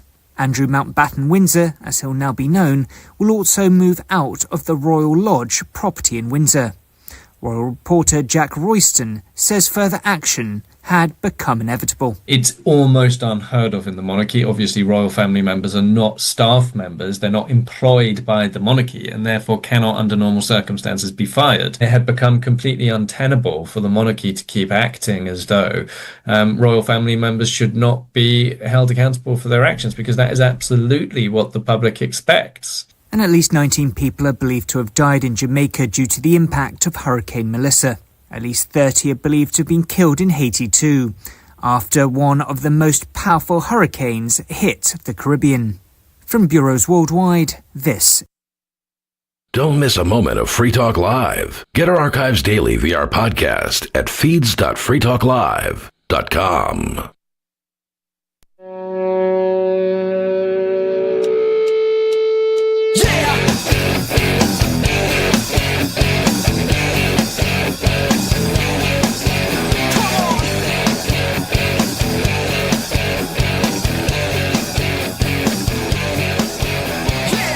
It's Free Talk Live, talk radio that you control, and that means that you can call 603-283-6160. That's 603-283-6160 to bring up whatever is on your mind. And I'd like to thank David for being an amplifier with us here at Free Talk Live. That means that David went to amps.freetalklive.com and signed up to support the show. AMPS stands for Advertise, Market, Promote, and Support.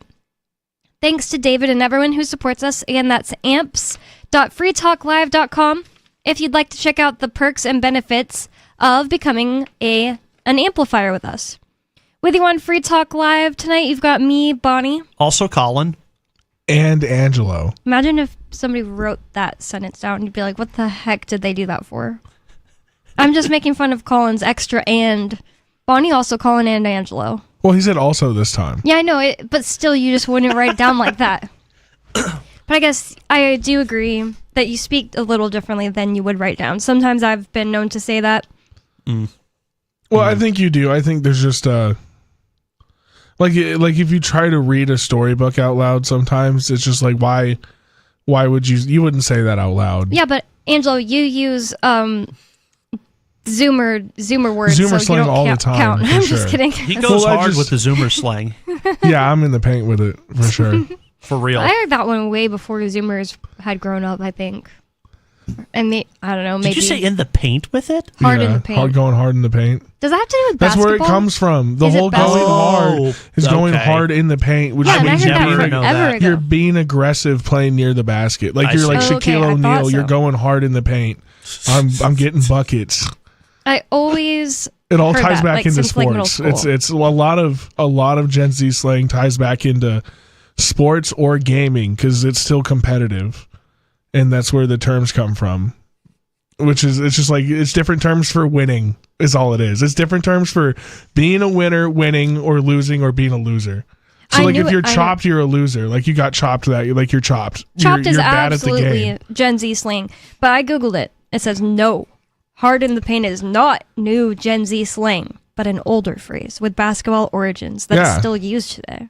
I feel like it is something like a lot of Gen Z people say a lot too, but I was like, no, I swear I heard that when I was like a middle First school. time I heard chopped, I don't know why, because it was like they were referring to like the girl's chopped. I was like, what, like chopped liver?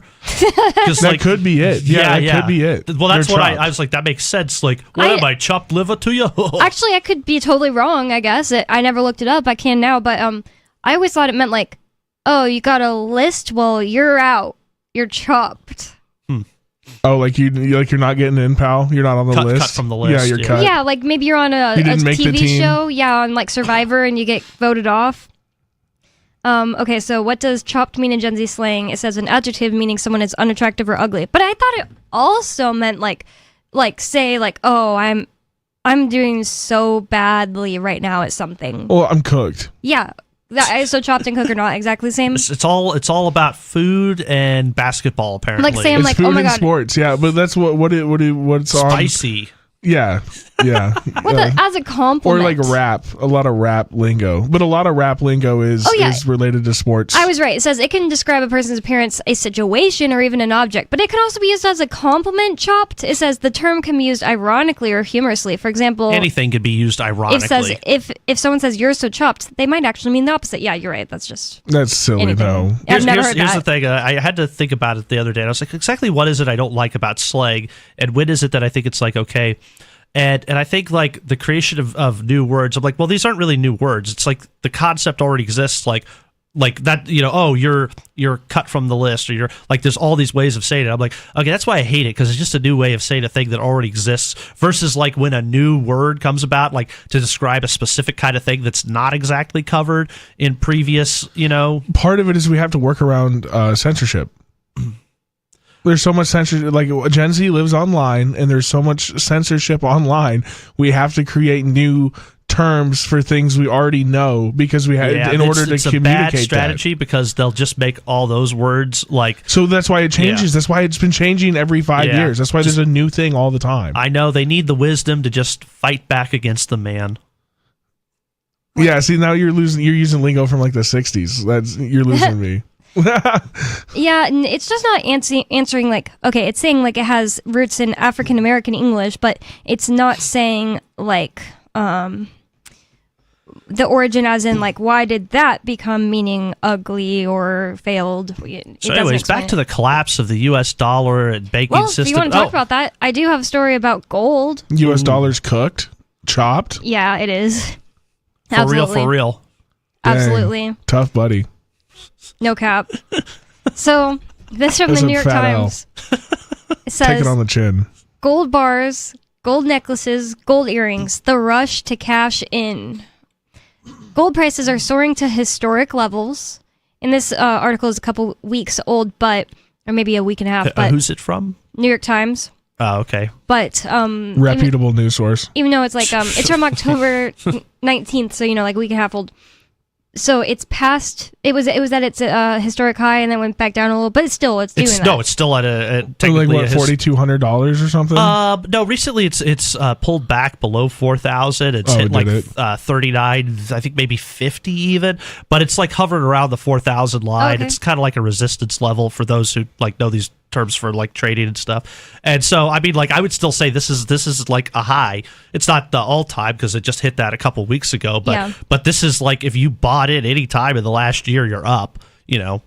Not to even speak if you bought any time in the last 100 years. It's like hard to find a time when it's really been down for very long periods. Well, it was. I mean, wasn't it illegal to hold gold for like half a century?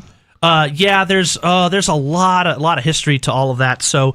You see, back then the U.S. was on a gold standard. Yeah, we hoarded it, right? We wanted to bring it all into Fort Knox. So FDR, was it FDR? Said, yeah, he just wanted to revalue the dollar so that he could basically print up dollars. But that's the way you had to do it back then when it was based in gold. So you had to take control of all of the gold and then say, oh, the dollar is no longer this many ounces of gold. It's now this many ounces of gold. Yeah, didn't they just like give themselves an extra... It was like they said instead of $25 an ounce, they said went gold to like was 33 or 35. I something. forget the exact number, but yeah, I mean whatever that is, like a whole 50% increase, maybe. And that just wiped out people's savings. Like a lot of people's savings that were in the bank, because like at that point, you just took away all the an almost 50% increase is gonna just destroy like any working person's savings. Yeah. I mean that is exactly what they did. And then what happened though is by the end of the war, because during war, this is an interesting point. I was listening to a certain podcast where they were bringing this up, and I was like, oh, that is very interesting. During war times, like countries can't just transact in dollars because it's or currency, paper, whatever, because it's not going to actually. It might not mean anything if the country pays you in dollars and then the country doesn't exist. Yeah, they lose. Right? Yeah. Or and I shouldn't say dollars, but whatever their currency is, and then they lose, it means nothing. So it's actually gold is what's used. And so during like both World War I and World War II, everybody was buying stuff from the U.S. So the gold supply just built up and built up and built up. And by the end of the war, I forget what the number is, was like 80 or 90% or some huge number like that of all of the world's gold was in the U.S. So that's when this is where it gets really confusing. Maybe this is a bit of a history lesson for some people. Some people will talk about the gold standard, and that could mean multiple things. So when most like libertarian type people are talking about the gold standard, they're talking about like prior to that period when like the money was gold, it was redeemable in gold. Anybody could go in and take their dollars, exchange it back for gold, or they could actually just use a gold coin itself as money. Yeah, like the Coin Act, like Hamilton put in or whatever. I don't know specifically about that, but just to be on a real gold standard is you can have the gold, you can use the gold, and if there's happens to be some sort of banknote or something like that, it's totally exchangeable. But what happened after that was the Bretton Woods system, and what the U.S. said to the whole world as well. We already are basically holding most of the gold.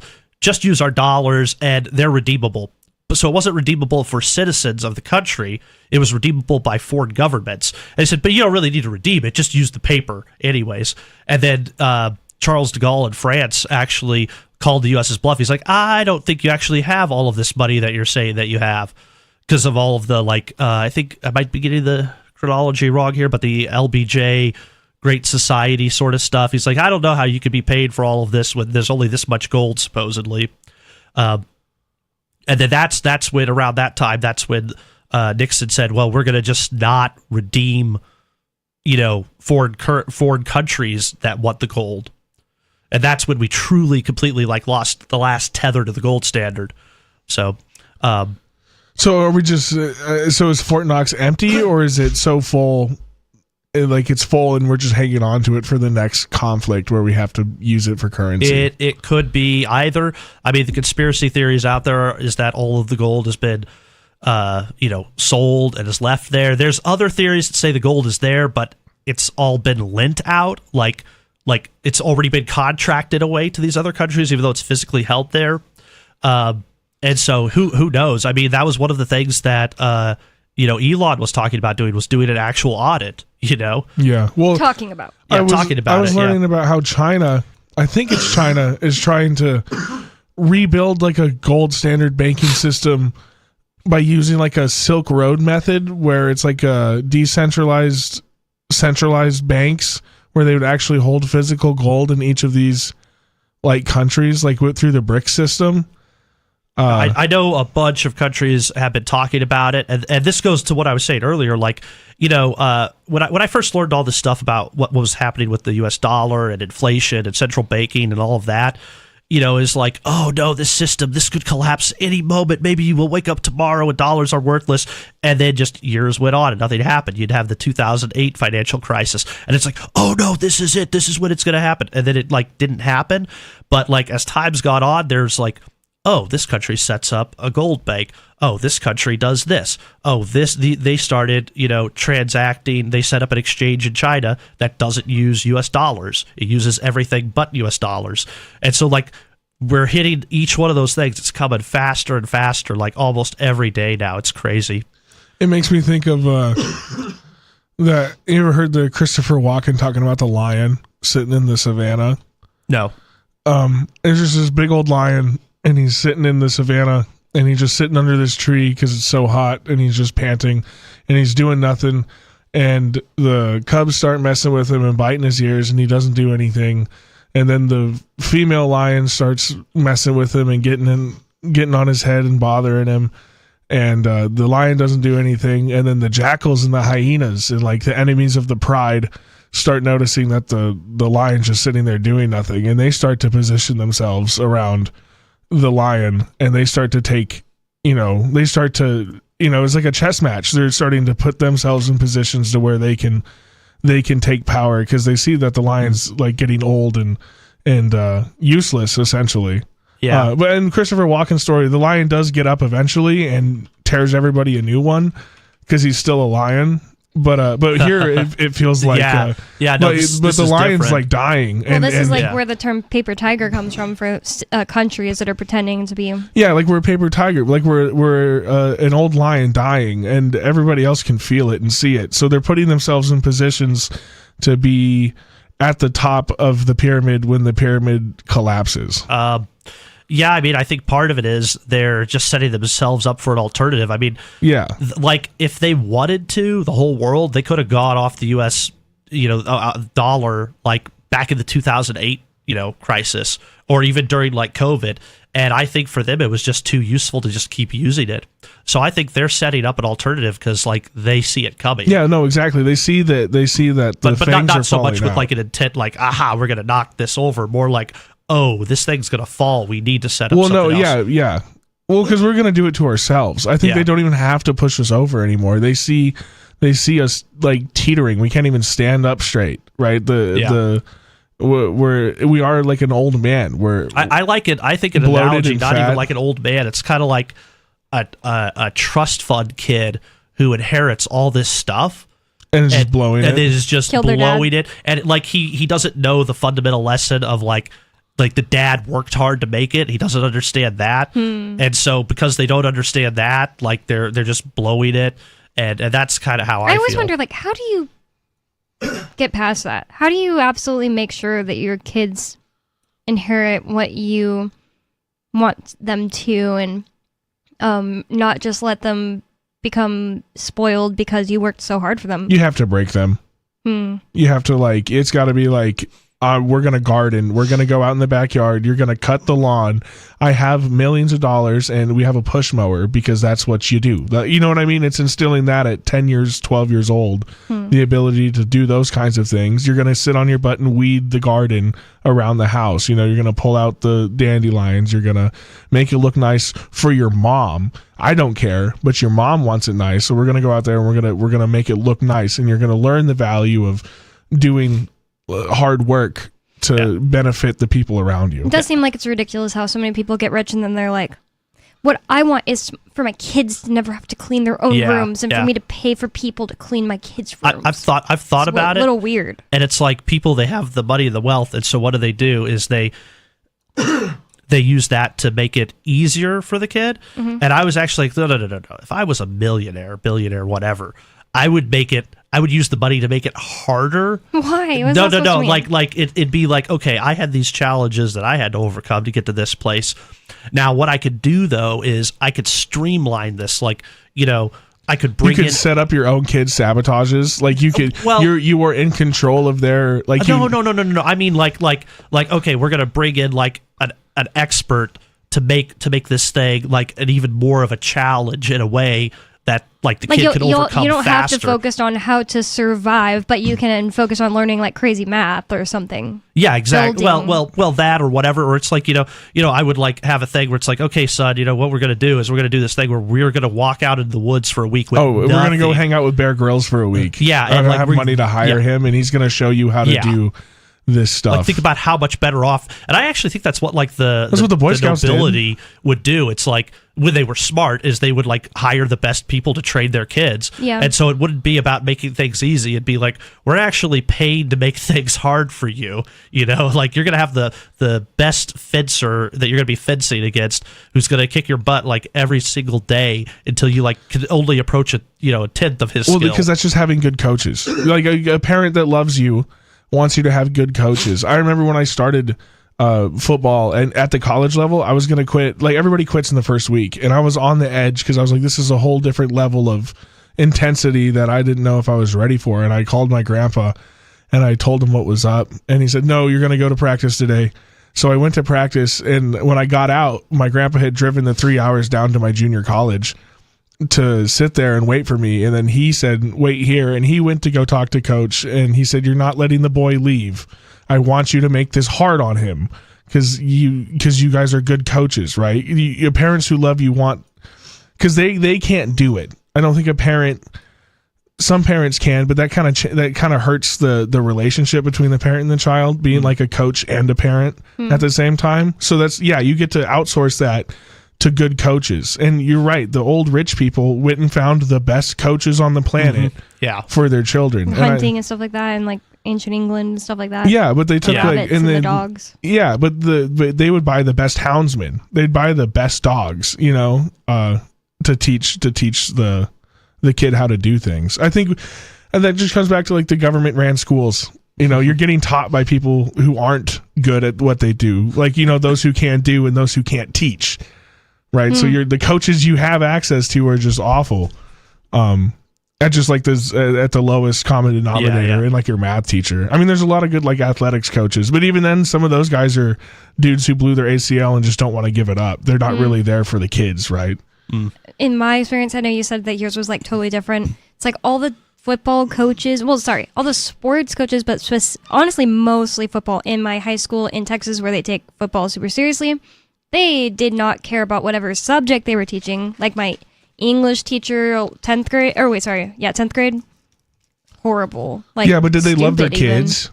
I don't know. In coaching, I'm talking about as teachers. Yeah, as teachers. Well, but now you're having to make this guy who's. I don't understand why somebody can't get a job just being a coach. Like they have to. There's just no money there. I know, but I'm saying like if it's so needed, so necessary, so wanted. I understand that's government schools, so there's no like normal incentives and raising money and stuff like that. But let's say it's not a government school. If it's really that needed, wanted, loved, can't the community pay for there to be coaches? Well, that's what a lot of boosters do. A lot of boosters do pay for their coaches in their stadiums. And still, it's a requirement in Texas. It's like they have to. Well, that's because they don't want to have the teachers get upset. The teachers get mad about it that coach gets to sit in his office and not teach. That's a teachers unions getting in the way of that. It's stupid too. Yeah, well, and that just sucks because you'll have a lackluster teacher who's maybe an amazing coach and saves a lot of young men's lives, but then he's going to turn around and do as much damage to maybe like somebody who could have been better at math. Yeah, or whatever subject. I don't think it's usually math. It's like always the easy ones. It's like, social studies. Yeah, I'll just teach you. But at the high school I went to, I hate to say this because I'm not a sports person. I never cared about that stuff when I was there, but I had a history teacher who was a coach and a math teacher who was a coach.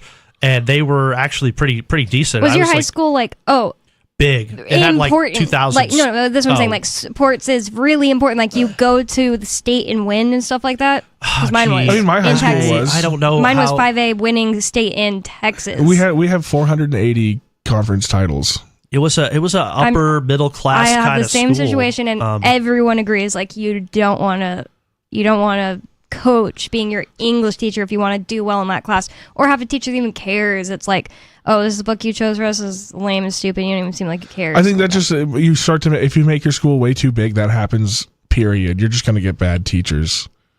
Like how many students went there? Like 5,000 or something? 5,000. Yeah, see, that's just an insane amount of students to have at a high school, I think. It was like allegedly the fastest growing place in the United States for like a decade.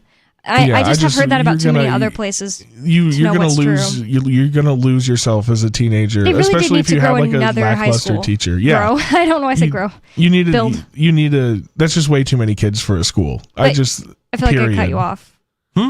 Oh, I don't even remember what I was saying. You were saying that this. I was just thinking about and Colin.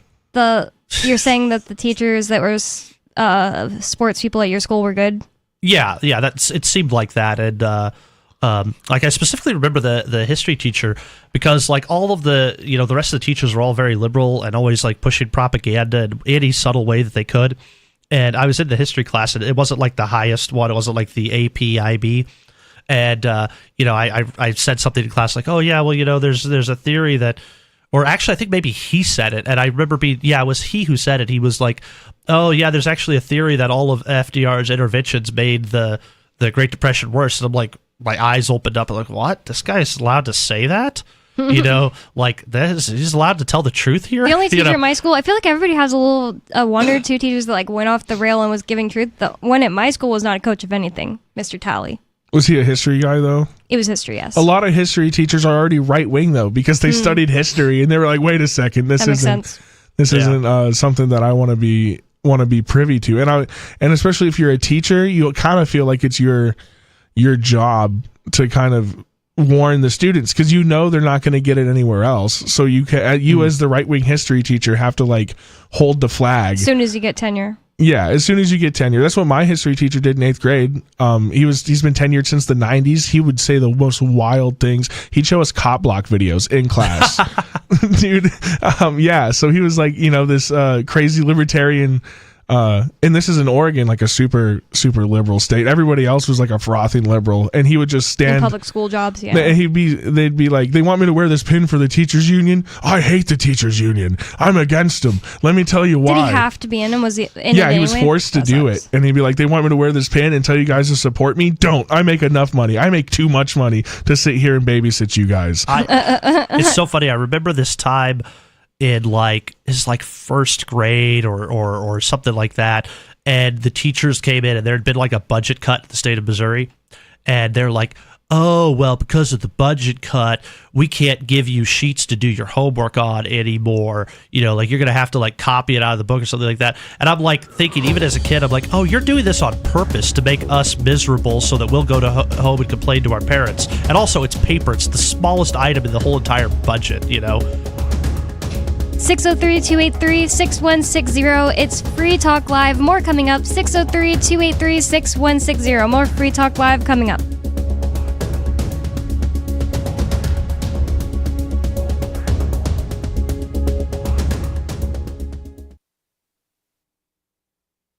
Free Talk Live. They believe, I think, that government can be good as long as you just elect the right people, which of course is nonsense. Government can never be good because it's an agency of coercive force. It doesn't matter who's running it. It doesn't matter what the goals of the organization are. As long as it's funded through coercion, as long as it's funded through threats of violence, then nothing it can do is ever moral or justified. They understand the system and they want to work inside it to change it. So therefore, in order to have their hunger strike that they'd planned, which I thought was a great idea, they went to the government, and what they do? Ask for a permit? They asked for a permit. They asked for a permit. It was already over at that point, right? Whenever you ask permission from the government, you might as well expect them to say no. No. You know what? It sounds like government has this non-cooperation thing down to a science. Yeah, right? Free Talk Live, 7 nights a week from 7 to 10 Eastern at freetalklive.com.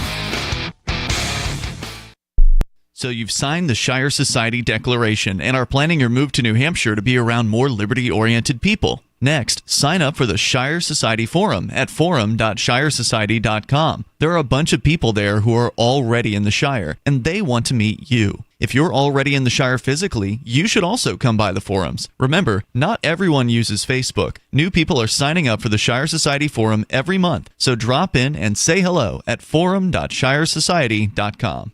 Tired of cancel culture? Sick of mega tech corporations holding an axe over your head? Join the LRN.FM Matrix chat server. It's self-hosted, so no one else can tell us what to do or say. Don't like the existing channels? You can make your own. You can even connect into some of our channels from other Matrix servers. It's federated. For the full LRN.FM Matrix experience, though, you should join our server via the step-by-step instructions at chat.lrn.fm. chat.lrn.fm. You're listening to the live edition of Free Talk Live. Hour number 3 is next after the news here on the Liberty Radio Network at LRN.FM. From Feature Story News in New York, I'm Mitch McCann with the Weekend Review. This week, US President Donald Trump and China's President Xi Jinping finally met after months of trade tensions and agreed to reduce tariffs, as the rivals look to improve relations between Beijing and Washington. It was their first in-person meeting since Donald Trump's return to the White House in January. Laura Westbrook reports from South Korea. US President Donald Trump described the meeting as amazing and said a lot of decisions were made. On fentanyl, he said Chinese President Xi Jinping had agreed to take stronger action to stop the flow of precursor chemicals for making the drug fentanyl. In response, the United States would cut to 10% from 20% the fentanyl-related tariffs that the US had imposed on China earlier this year. Now, Donald Trump also says the issue of rare earths had been settled with China, pausing its rare earth licensing regime for at least a year. The situation in Sudan dramatically escalated this week with a reported rampage by the paramilitary group the Rapid Support Forces, or RSF. After an 18-month siege, the RSF captured the critical city of Al Fasher in North Darfur. It triggered house-to-house killings, sexual assaults, and the abduction of doctors and nurses in a hospital attack that reportedly killed at least 460 people across multiple waves. The RSF, which has been in a bloody civil war with the Sudanese armed forces since April 2023, is accused of mounting a large-scale operation against civilians in the wake of the city's fall. A major development this week on the future of Britain's Prince Andrew, the brother of King Charles, who will be stripped of his royal titles and will have to move out of his royal mansion. Andrew Mountbatten Windsor, as he will be known, has come under increasing scrutiny for his friendship with Jeffrey Epstein and has been forced to repeatedly deny claims of his involvement in an international sex trafficking ring. Ollie Barrett reports from London. The royal family, I think, is worried about further allegations and revelations coming in the future as well. Part of it, I think, also relates to public opinion. Opinion polls here in the UK have shown repeatedly that there is very strong feeling about this issue here in Britain, with the vast majority of Britons wanting the royal family to go further than they already had done and wanting Andrew to move out of Royal Lodge, as you mentioned, a huge property on the Windsor estate close to Windsor Castle. The death toll from the hurricane that tore through the northern Caribbean continues to rise as search and rescue teams comb the areas worst affected. By Friday, 50 deaths had been confirmed across Jamaica, Haiti and the Dominican Republic, according to USA Today. Rescue and recovery operations are taking place as crews face difficult conditions on the ground. 5 more people were arrested this week over the robbery of some of France's crown jewels from the Louvre Museum in Paris earlier this month. The Paris prosecutor says one of the main suspects was among those taken into custody. Ross Callan reports. On Thursday, the Paris prosecutor announced the latest updates on the police investigation into the robbery, saying that the arrests took place in different locations in Paris and the surrounding area, adding that one of those detained was, quote, a target we had in our sights. While the stolen jewels have so far not been recovered, the prosecutor added that the new arrests may lead to more information about the planning and execution of the robbery. The dramatic event took place in broad daylight on the 19th of October, with thousands of visitors already inside the museum. 4 people used an industrial lift truck and power tools to break into the Louvre to steal what were described as priceless jewels, and then they escaped on motorbikes waiting on the street. Rob Yetten and his Liberal Progressive D66 party has narrowly defeated far-right firebrand Geert Wilders in the Dutch elections. Yetten will now be tasked with trying to form a coalition government with several other political parties, a process that could take months. William Denslow reports from Brussels, where the results were being counted late Friday. Some votes are still being counted, but the election service of the ANP news agency says Rob Yetten's lead is now unassailable. The 38-year-old could become the country's youngest and first openly gay prime minister.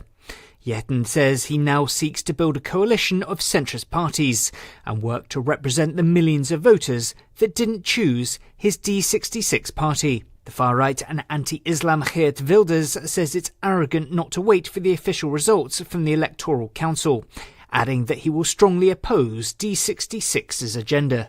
And finally, the bodies of 2 more deceased hostages were returned to Israel on Thursday as Prime Minister Benjamin Netanyahu threatened further Gaza strikes if Hamas doesn't honour its ceasefire commitments. From Feature Story News in New York, I'm Mitch McCann, and that was the Week in Review. Florida officials announced today its plan to experiment with new 600-lever voting machines. The machine operates through a very straightforward process that we think is going to give Floridians the peace of mind that their votes will be counted. The voter turns on the machine using these 30 levers at the top and then enters their names and social security numbers using the alphanumeric levers near the bottom here. Right about now, the voter's going to have to find the 2 levers on the machine that are exactly identical and pull them at the same time. Then they're going to have to... The new 22-foot-tall steam-powered machines, which officials are hailing as, quote, the future of voting, each feature over 45 separate panels of levers, along with an intricate series of valves, knobs, cranks, and pumps, all designed to streamline the electoral process. Now, some of this may seem confusing, but every voter will be given a comprehensive 2,200-page manual when they enter their precinct that will explain exactly what to do. This is the Onion News Network. We're still not sure why you'd want to watch, but our video feed is streaming nightly for free at cam.freetalklive.com.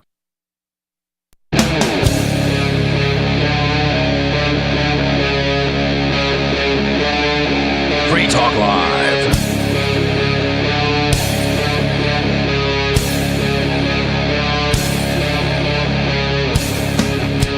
It's Free Talk Live, talk radio that you control. And that means that you can call 603-283-6160. That's 603-283-6160 to bring up whatever is on your mind. I'm grateful that at least one person called in and told us a spooky story during Halloween season. That definitely made me so happy. Like, it felt like somebody was, humoring me, and that was very nice. And it feels, it is just so cool and such a good time of year when people are like, you know what, I actually am gonna be a little open to this idea, and I'm gonna tell you something that happened that seemed a little weird and not right, maybe even supernatural. I just love that. Like, half the year, I feel like you legitimately do get in more of a mood for it at this time of the year, whether that's because of like society and the way that it's set up, we know Halloween's coming, or if it's literally the vibes in the air. I'm not sure, but maybe the veil is thinner. I still think it continues on. I don't think it ends the day of Halloween. I think it continues on for like the winter. The winter is just so different than the summer in vibes. With you on Free Talk Live, it's Bonnie. Colin as well. And Angelo. You're dumb. Anyways. No, I get it. I think, part of the winter, and this is something that I think we were talking about. I don't remember. It might have been Stu and Riley I was talking about on air. We were talking about how like winter isn't really a thing in other parts of the world in some places. So like they don't have, like in like Africa doesn't really have this forward thinking attitude. Like it's not instilled in their idea that, hey, like winter's coming, and they don't think about it. So like I think winter changes the vibe for us because part of it is like death and decay is what happens during the winter in these cold places, and that's just the natural part of it. The leaves fall, everything starts dying. Like it is a vibe of death, and it's cold out and it's dreary and there's clouds everywhere. And everywhere you look, it's barren and desolate. It's not even like you don't even have to compare like America to Africa.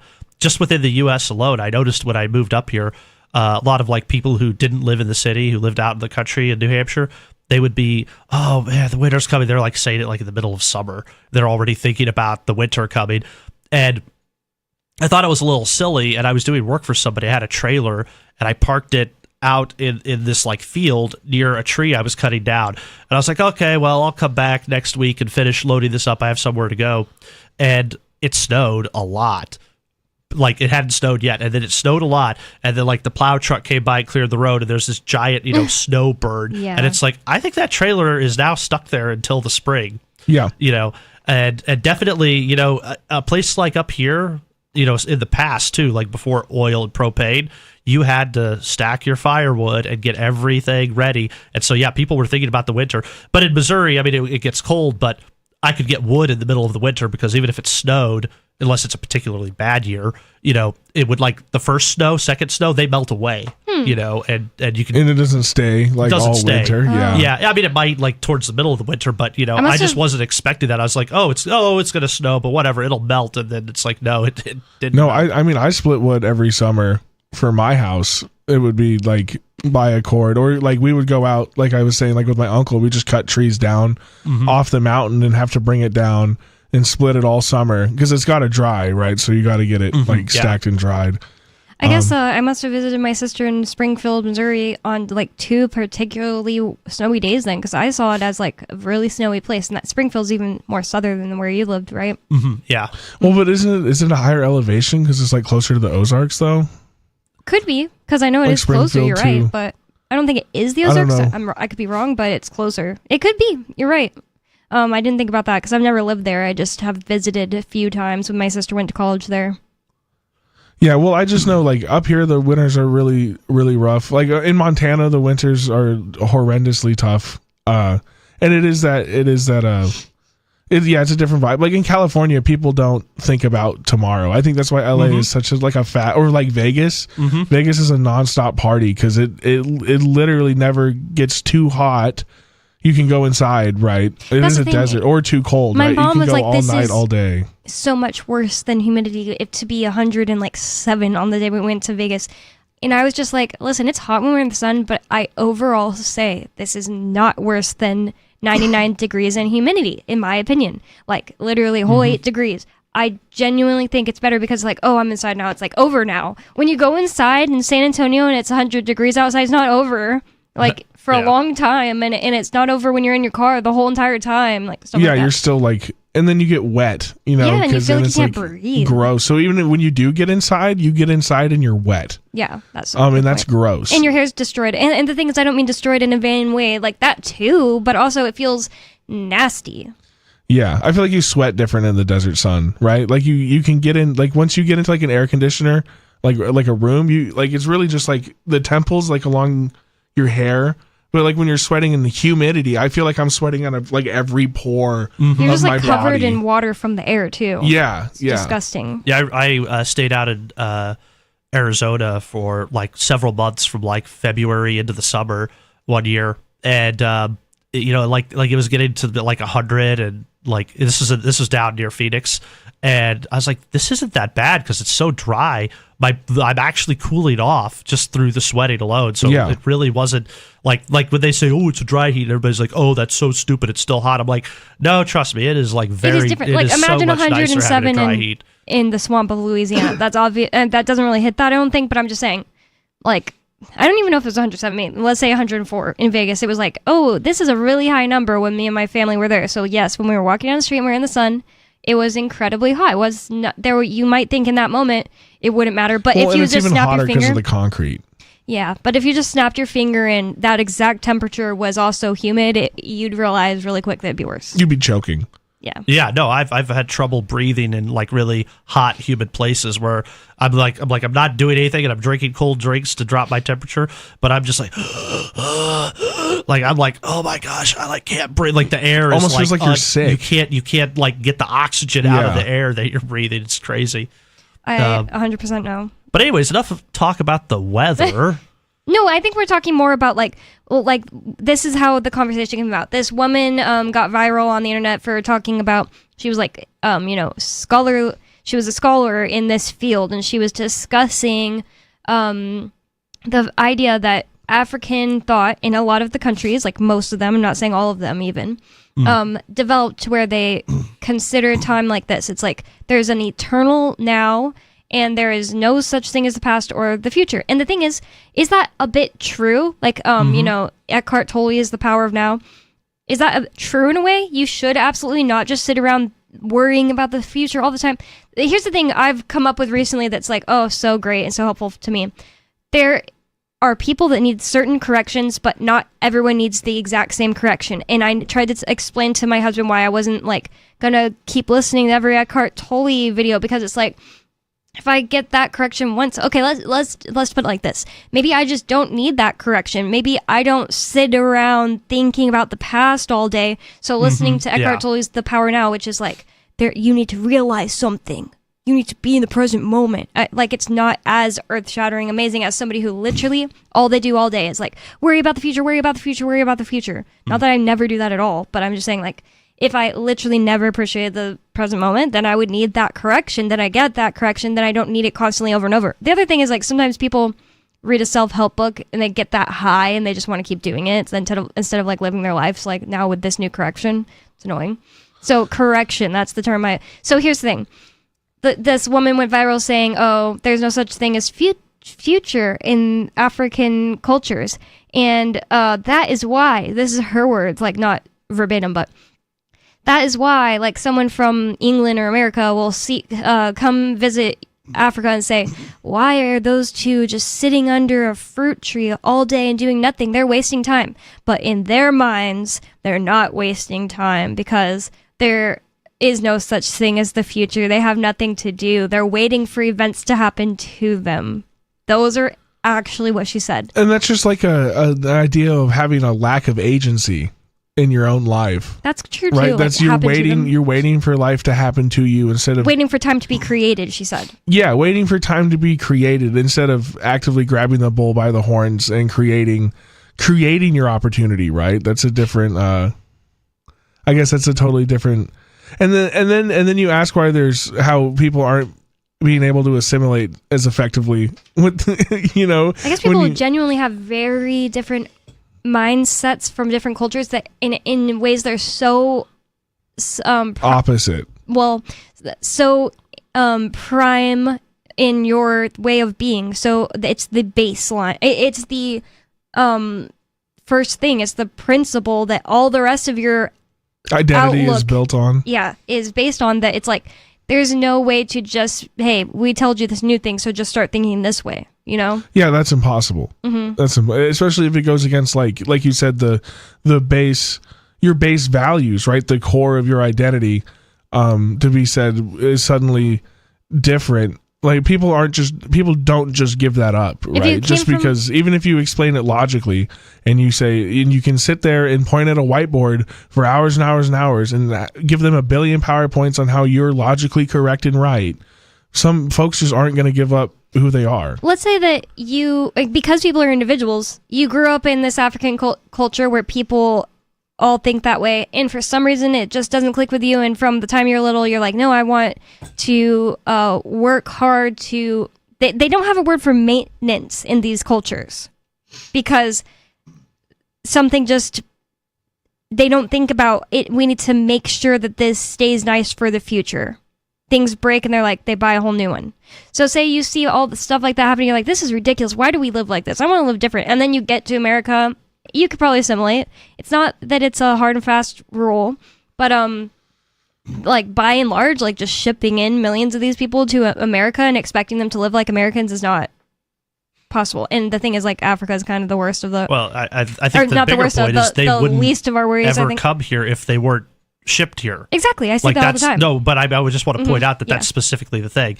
And so people will get mixed up with this immigration thing. Like, well, America was built on immigration. It's like, yeah, but like, if I look at the people history who fought of my to get here. Yeah, the history of my family and different people that came at different points in time, they, like you say, fought to get here. They showed up with $1. They actually had to do work in their own country to even have the resource to buy the ticket to come, but they would show up with nothing and then, build something out of it versus, what's happening right now where it's like, oh, we're just moving people here. And it's like for no reason other than, well, there is a reason. We know it's to and cause chaos. A lot of those immigrants bought in too, though, right? They bought into the idea of being an American. They taught their kids English. And they wanted their kids to speak English. Like the old country's the old country. It sucks. That's why we left. Let's not, you know what I mean? Well, another thing, one of the reasons why the U.S. became, as wealthy as it did is because the kind of people who are willing to pick up and go somewhere else already have that kind of attitude. And this goes back to what we're saying earlier, like about how, what is it that you do to make sure that your son or grandson or whatever, achieves like the same kind of greatness that you have. And, I think that if the U.S. actually has to, if it wants to have that kind of culture, it needs to always have an influx of people, always bringing in the best. But the key is bringing in the best. And I think you do that if you just naturally don't have welfare programs and you naturally have free markets that people are like, I'm going to go there and I'm going to make a lot of money. That's what's going to drive them to come. Yeah. And that in and of itself will drive you to raise your kids to be competitors and winners. Mm-hmm. And I honestly think that that's why it's not all about just race and it is more about culture. The fact that like Europeans right now, they're not the type of Europeans that came to America and built America because those people left. They're the products of their kids who were like, you know what, I'm just going to sit here and be loyal to the crown instead. It's like what Jesus said to the rabbis at the temple. He said, you guys claim to be the sons of the prophets, but you guys are the sons of the people who killed the prophets. And you claim this, you know what I mean? Yeah, that's hilarious because, you know how women like to say this thing like, we're the granddaughters of the witches they burned. You didn't burn. But there's actually this other meme where it's a picture of like girls sitting around doing like crystal and tarot stuff in present day that have like blue hair. And it says, we're the granddaughters of the cops who burned the witches or something like that. It's funny. I like the other one where it's like, we're the granddaughters of the witches you did, and then it shows a picture of like their actual grandmother, and it's like some old white-haired lady, and she's like holding a Bible, and it's like her actual grandmother, No, it's like I always get on those like the Odin Wotan, like the new wave paganists, which I just think most of what you know about paganism was written down by the Romans, so that's already a skewed take, right? But these new age like, I'm a Viking, and it's like, dude, your grandparents were Protestant. Hyperborea, that thing? Yeah, kind of. I just heard about this. But like, we're like just the guys who run around with like wearing like a Odin symbol like on a necklace, being like, I have Viking blood, and they're like they like braid their beard and stuff. Mm-hmm. It's like, dude, your grandparents were German Lutherans, like in Ohio that like grew corn. Like do we know somebody like that? I don't know. Oh, okay, wait, maybe. But I mean, I'm just saying, like, dude, your grandparents were like Lutheran corn farmers. Like, you really got to look at, they might have stood up when the time was right. But like a Viking was a profession. It was just a word for pirate. Like they don't even know what they're talking about. You know what I mean? And they're attaching themselves to this fake identity and dancing around with it. Dude, everybody does it. It's actually a thing in every culture. And we're seeing it everywhere right now. I mean, whether it's like this recreation of these crazy mythical pasts and like people identified with it when it has no basis in reality, whether it's like there's like these black Israelite people, types, they're on the same level. I mean, the same thing existed even in like Protestant English Christianity, like with the new King James only. Have you ever heard of that? No. So these were people who were like, oh no, the true Bible is the King James Bible. It's like, well, how could that be? Jesus spoke Aramaic and, was transcribed all into Greek. And so it's all mostly based off of Greek because there's not that many copies of any Aramaic things. And they're like, no. It was originally English. Whoa. The real Jesus spoke English. Dang. And so like that's the same thing. It's the same thing as the black Israelites, the same thing as the people who like think they're witches, or the same thing as the the Vikings. Well, and I think part of that comes from you create that sense of unknowing when you have an overreaching government that creates a bunch of censorship. and it feels like they're hiding something. So people are going to start looking for what they're hiding for. Yeah, that's and a really people good are point. stupid, and they're going to come up with a bunch of crazy ideas. Well, and people are very self-serving to where it's like, no, my people were the ones who did. Yeah, like this, we're like kind of like Hitler with like we're the real race, like the first race, the perfect race, like in the area. Like that stuff's ridiculous.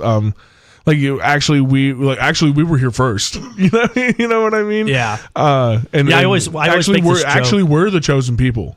I thought of something like earlier this year, and I've been really liking it more than like the whole idea that like you should revere all of your ancestors. It's like so selective. What if I have an ancestor who's like a rapist, and I'm just like, Bonnie, I looked into it. All of yours were. And I'm just like, well, I really like this one ancestor. I'm going to focus on that and be so proud of what he did. And one thing I thought of that's like way People do better. that. Oh, Like, I know. yeah. So one thing that's a better than that, in a better method, is just every once in a while when you think about it, like when you pass a graveyard, that's when I've been doing it.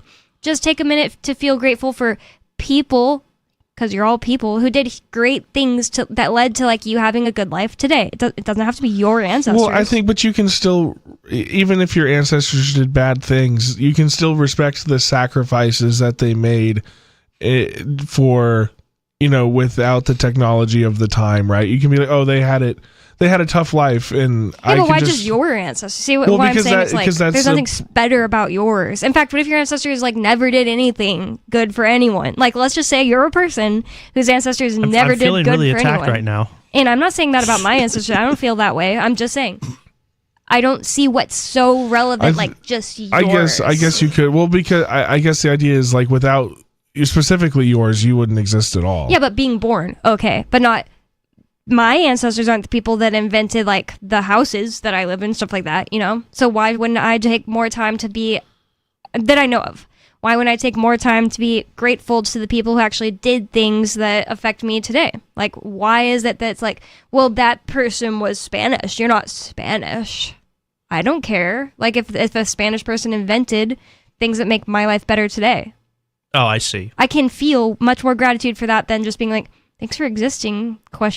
People who may or may not be related to me because Ancestry.com told my mom they are, Well, maybe you don't have to. I think naming them and like doing the family tree thing and venerating them by name is kind of silly, but to just be like, for those who came before, like, thanks for not dying out. Like, thanks for holding on, guys. To give me an opportunity to be what better. About everyone who came before? Well, you could say that about everybody too. Because I'm just this is all I'm saying. It's like some people get to this point where they're like, I have nothing to be like. I have both of my parents like did horrible things, and their grandparents, everyone I know of my ancestors are horrible, and then they're like, well, where do I fit in with this? Well, you're the human race. No, what you were given was the opportunity to break the cycle. Not by them. Like maybe for being alive. Yeah. Like, so I don't really consider you can be that better. more important than people that built houses or invented houses. But like, that, I guess, like, are you thanking them or like venerating them? I think I guess I feel like there's no difference. Like I'm talking about being grateful for the things that came before you. There are people that are like genuinely no one in their family is good in any way, and they don't want to be, like they're like, well, what do I do? Where do I fit in with this like ancestor worship? And it's like, well, first of all, it's just like dumb to like worship them. Well, that's what I mean. Like the veneration of is like putting your family up on a pedestal, but just to I guess thanking them in veneration. I guess like I wouldn't have like an idol to my ancestors like the Chinese dude, where you go ask the ancestors for protection and guidance. And that's where you end up with like, well, my ancestors are the only good ones, and like that's why I care about my ancestors were Vikings. If you even have any way of knowing that being to be true, why is that any better than like the people who lived 4 years ago and put the plumbing in your neighborhood? I don't know. The Italians? I would Mario and Luigi? Oh my gosh. Rome? It all leads back to Rome. 603-283-6160 is the phone number here to get in on the conversation with us. And we really didn't get into this article from the New York Times about gold, but gold prices are soaring to historic levels, drawing newcomers and regulars alike to New York's Diamond District. So it says, the lights weren't even out on yet at bullion exchanges in Midtown Manhattan, but a customer was already standing outside holding a crumpled Target bag stuffed with what she hoped were valuable treasures. Jennifer Tesler had rummaged through a drawer to dig out a few pieces of her long-dead mother's gold jewelry and several gold charms from her own baby bracelet that she wore 77 years ago. It was finally time to cash in, and she knew exactly where to go, the Diamond District. More of this coming up, 603-283-6160 to bring up whatever's on your mind. More Free Talk Live coming up. Don't go anywhere, it's Free Talk Live.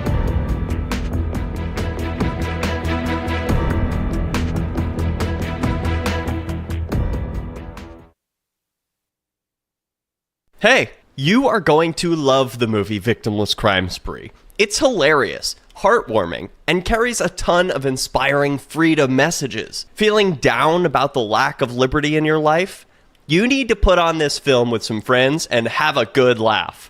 It's a true story about me and my friends in New Hampshire living free, singing, dancing, and getting arrested. Of course, it's all on video, and the bad guys, the cops, judges, bailiffs, and sheriffs, they all play their part like it's out of a movie or something. You would think we scripted the whole thing, but it's real life. Go ahead and have a watch, and if it's been a while, have another look. I guarantee you'll notice things now that you didn't notice before. And the best part is that you're going to walk away feeling a renewed sense of your own power. You are the master of your destiny, and you will be free in your lifetime. Victimless Crime Spree. From Feature Story News in Brussels, I'm William Denslow. The bodies of 2 more deceased hostages were returned to Israel on Thursday. Comes as Prime Minister Netanyahu threatened further Gaza strikes if Hamas does not honour its ceasefire commitments. Blake Sifton reports from Tel Aviv. Hamas returned the bodies of 2 more deceased hostages on Thursday in the first handover of new bodies in 9 days. 11 deceased hostages now remain in Gaza, and the Israeli government has accused Hamas of purposely delaying their return. Hamas says it will take time and heavy machinery to recover them. On Thursday, Prime Minister Netanyahu said that if Hamas violates the ceasefire, it will suffer powerful attacks like it did 2 days ago. Local health officials in Gaza say at least 104 people were killed in those airstrikes, including 46 children. China's President Xi Jinping is set to meet Canadian and Japanese leaders for the first time on Friday, a day after agreeing a trade truce with US President Donald Trump. The US President skipping the APEC summit of Asia-Pacific economies, with the spotlight now turning to China's leader. Laura Westbrook has more from outside the summit in South Korea. All eyes now turning to the leader of the world's second largest economy, China, and Chinese President Xi Jinping. Now, he has made a speech, his first since that meeting he held on Thursday with Donald Trump. And he said that he was very much calling for protection of the multilateral trading system. He said that the world is going through rapid changes with a complex and volatile international landscape. And so he said, in the face of these turbulent times, the more that we must work together. The UK government says it supports King Charles's position after he started the process of formally stripping his brother of his Prince and Duke of York titles. Andrew's always denied doing anything wrong, but fresh details about his friendship with sex offender Jeffrey Epstein have been emerging in recent weeks. Andrew Mountbatten Windsor, as he'll now be known, will also move out of the Royal Lodge property in Windsor. Royal reporter Jack Royston says further action had become inevitable. It's almost unheard of in the monarchy. Obviously, royal family members are not staff members. They're not employed by the monarchy and therefore cannot, under normal circumstances, be fired. It had become completely untenable for the monarchy to keep acting as though royal family members should not be held accountable for their actions, because that is absolutely what the public expects. And at least 19 people are believed to have died in Jamaica due to the impact of Hurricane Melissa. At least 30 are believed to have been killed in Haiti too, after one of the most powerful hurricanes hit the Caribbean. From bureaus worldwide, this. You can help spread the ideas of liberty with our Patreon for just $5 per month at amps.freetalklive.com.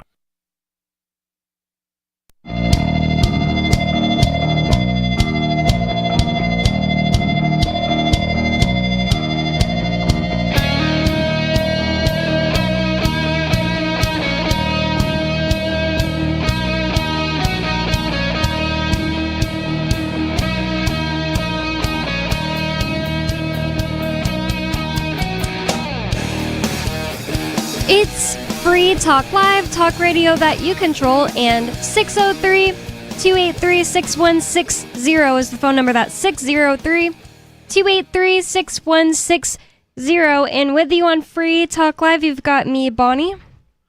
Oh, Colin. And Angelo. I wasn't paying attention that time. Colin. And in the last segment, we were talking about the price of gold going up and people are rushing to cash in. But we're a call-in talk radio show, and you can bring up... You got that right. It is a call-in talk radio show that you control.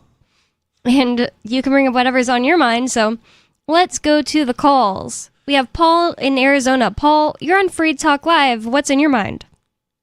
Hi, Bonnie. Hello. Last time I said I would call, talk about the income tax. Probably not too early to start talking about that. Yeah. Gold is a good monetary.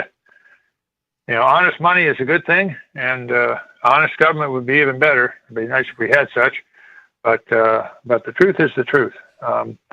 Anyway, the point I'm making today is that there is a widespread understanding, although most people seem to think it's either a conspiracy theory or a hoax or it would be nice if, but however, the law actually says that the income of most Americans, 90% plus, is not covered by the income tax.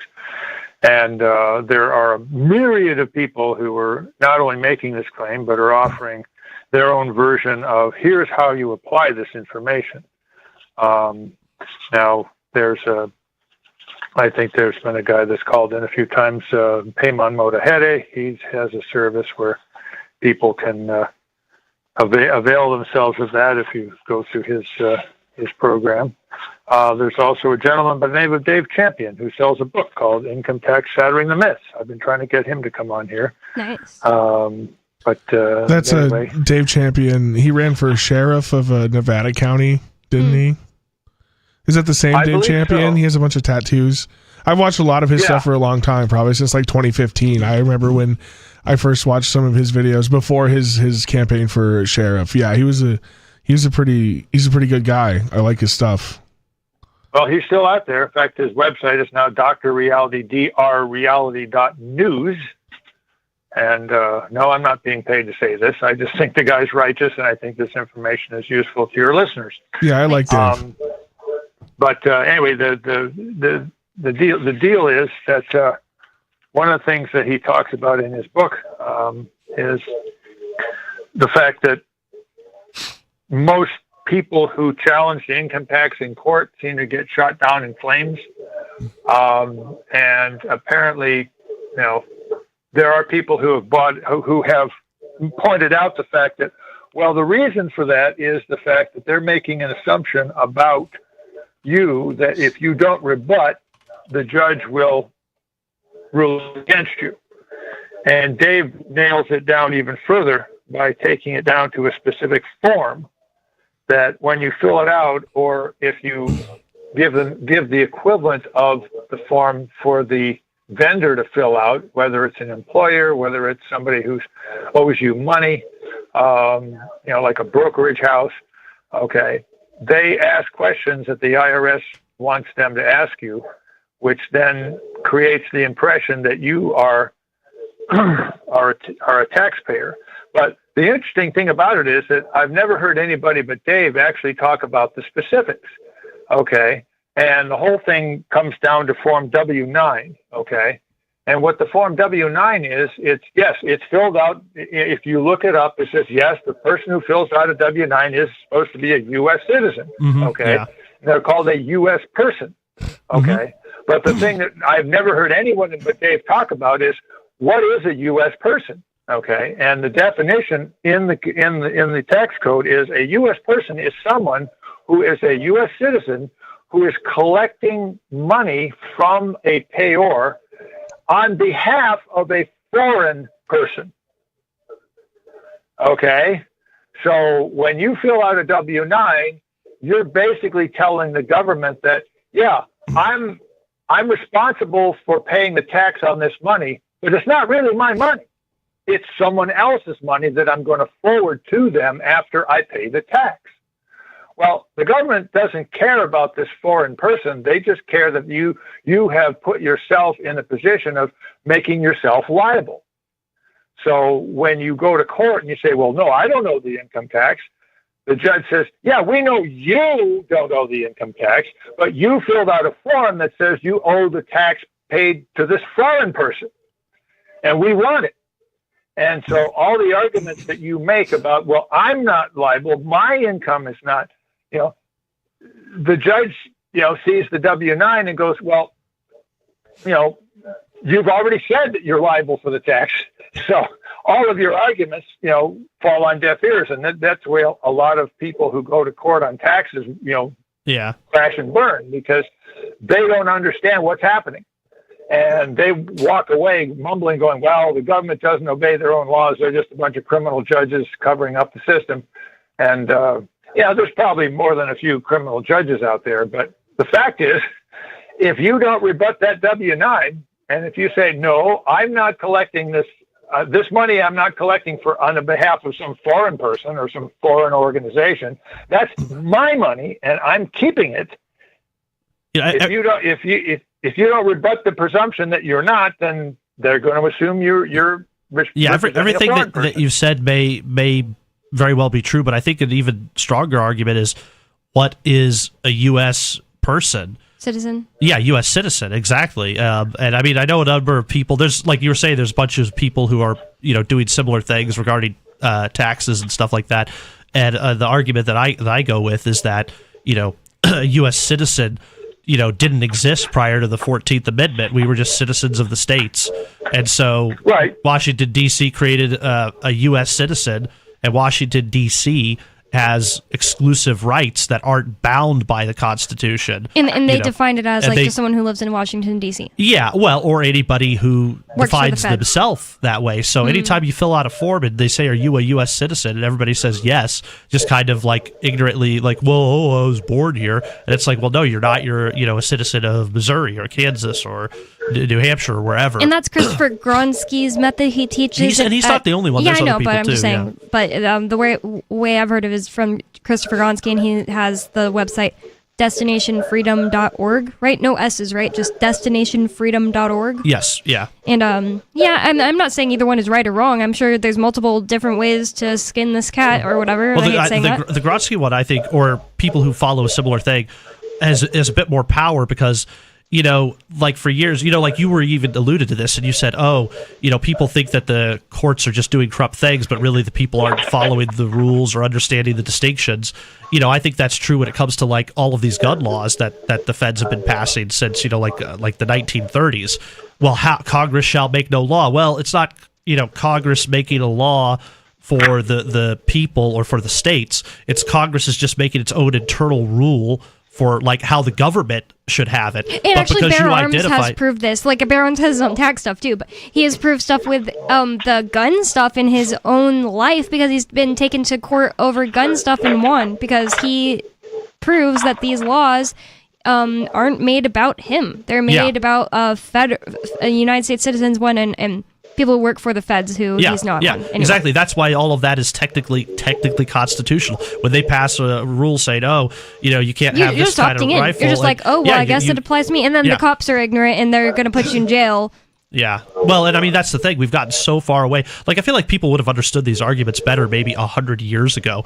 But we've gotten so far away from this that when the cops go and violate somebody's rights, everybody's like, well, I thought that was the law. I thought that, they just don't even know. And of course, public education is largely responsible for that. Yeah, but if you look into who built the public education, they wrote about how they wanted to dumb down the populace. Yeah, we know this is all.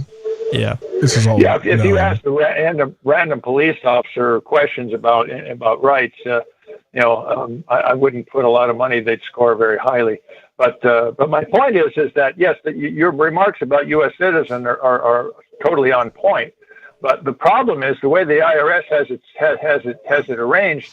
That defense is irrelevant because whatever kind of citizen you are, they're presuming that you are collecting money on behalf of a foreign person.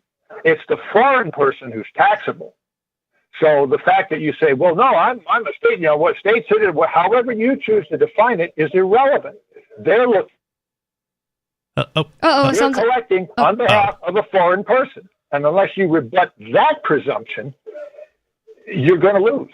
And another thing I like about what you're saying is it's the same thing Bear Arms says, is that he believes he actually should file to rebut the presumptions. His presumptions he's talking about are different, but I do get that idea. Like, and you can't get gone after for, hey, like Ian just didn't file for a long time. So like, I'm not saying it was right or that it's even lawful, but Ian got gone after and then convicted of tax charges because he just never filed at all. But maybe it would have gone differently if he filed them the way like Bear Arms would have, the way he would say like, well, here's how much I owe, nothing, and here's why, Well, that was Irwin Schiff's position. But as soon as you're filing an income tax form, you're basically, you're not rebutting the presumption. You're like entering into a contract with them, basically. No, it's like answering back and saying like, yeah, nothing. Here, how much do I owe? Yeah, nothing. That's how Bear Arms does it, and he's won his money back, or not won. You know what I mean? He's gotten his money paid back to him and never gone to jail for the I don't know how long, maybe like 5 or plus years he's been doing this. I think. Well, I'm just saying that it would be worth looking, for people who are interested in the subject, look into deeply the Form W-9 and the presumption of you being a withholding agent, and seeing where you stand in the paperwork that the IRS has about you, rather than claiming that I'm not I'm a citizen, or I don't know the tax. Specifically ask the question, do you consider that I am a withholding agent for a foreign person? Yes or no? Yeah, especially when it's like the income in question is like the money you're making working at your job. Yeah, it's utterly ludicrous, but that is the presumption that they make. And when you fill out the form, that's what you're telling them. Now, of course, it's a deception. You have no idea that's what you're telling them, but they don't care. The other thing that's what's on the record. Is true in all of these cases is like the people who created this system, taxes in the United States, it's all just word games, which is the beginning of where witchcraft even came from. Word games, and that's why it spelling words. Oh well, hey, we left the clues there. If you chose not to find them, well, that's your problem. I think an important thing to point out here, kind of like stepping back from the whole conversation, is that there's all these different people with all these different methods of doing it, and a lot of people are having success. I think maybe the IRS doesn't even know what they're legally able to do against these people. Mm-hmm. And another thing too is think about how many people are like, this doesn't pass the sniff test. None of this seems right, and so people are looking for these alternatives out there. So they've definitely lost the faith of the people. The other thing about it is I've heard in my life of so many people recently, including people I convinced to do it, to just simply not file anymore, and they just stopped and nothing's happened to them. Because like most people I know, they're not making millions of dollars. They're just not going to go after you. Although it did happen to my sister, who's just an Uber Eats driver. She got audited, but not gone after. They just like dropped it, but it was weird. Anyway, I just wanted to throw that, because I've never heard anybody talk about this presumption that you're a withholding agent for a foreign person. Yeah, I hadn't heard of this guy. That is a fertile ground for further investigation. At that point, I feel like I should be compensated as an agent to the state. Like, you should be, if I am a withholding agent, I should be getting a salary for doing this work for you for free. Who's doing this for free? Yeah, that's a good point. Like, this is weird. I think anybody who's listening should take the time and effort to look into these sorts of arguments, because what's the like if we believe that all of the stuff that the government does is wrong and that they're affecting us in all of these ways that they are, well, they're doing it with like our own money to a certain degree. Obviously, they inflate the currency too, but what's the most powerful thing you could do other than to not feed the beast, one, and two, to keep that for yourself so you can spend it in a more wise way. So I think everybody who's listening, should like, it's the number one thing you could do is just not feed this beast. That's kind of how my 8th grade, I shout him out all the time, but he really did lay it out, like the idea of the Constitution, the first contract was you had a pig in a pen, right? Or like this monster, or like a gremlin, right? In this pen. And it was supposed to be kept in this pen by the Constitution. And then they built an even bigger pen with the Bill of Rights just to make sure that this monster couldn't get out. Another amulet on the block. And then we just went in and kicked the door open and force fed it corn down its throat until it got so big it just bust through the walls. Yeah. And now it's so bloated that it's, they can't even go back into the pen that it was built for, because it's just outgrown it to such a point it can't even fit through the door. Yeah. Yeah, I mean, I think the biggest thing to do is to starve the state and use alternatives. Yeah, and that's how you got to go on a diet. Everything. That's how you shrink. You get smaller as you go on a diet. So you quit feeding the pig. Well, I mean, it's like there's no one vector of like attack that's going to work. Like people would say things like, "Oh, if we just privatize the schools or whatever." I'm like, well, yeah, but you'd still have all this other stuff around that would reinforce all these bad outcomes. And it's like, well, if we could privatize the police, or we could do that, it's like you really need to just hunker down and like try to get all of it out of your life as much as possible, like in every way possible. Each individual needs to fight back on the taxes that they pay, fight back on the stupid laws, whether it's a city ordinance or, some statute or whatever, and we need to create the alternatives, and we need to bolster the other people around us who are like-minded. Like, why would you go to a Walmart and buy stuff there when they're going to, fund some tranny, thing or whatever, or give it to the teachers, or whatever. They give their money to all kinds of stuff you might not know about and don't want to support, like Planned Parenthood. A lot of these things. Well, thank you so much for the call, Paul. We have another caller on the line, so want to get them in time. Uber George, you're on Free Talk Live and you're in Virginia. What's on your mind? Hey, Bonnie. I was wondering if you ever when you took a family trip when you were a kid, like say in your teens, did your parents ever track you, try to track every moment and stuff like that whenever you're not in their presence? No. With a tracking app?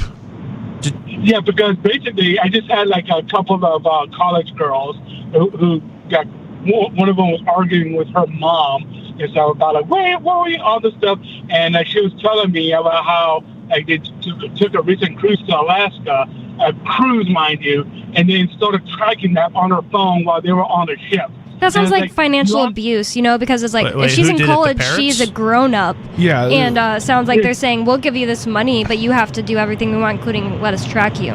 Sounds awful. And no, my parents would never do that.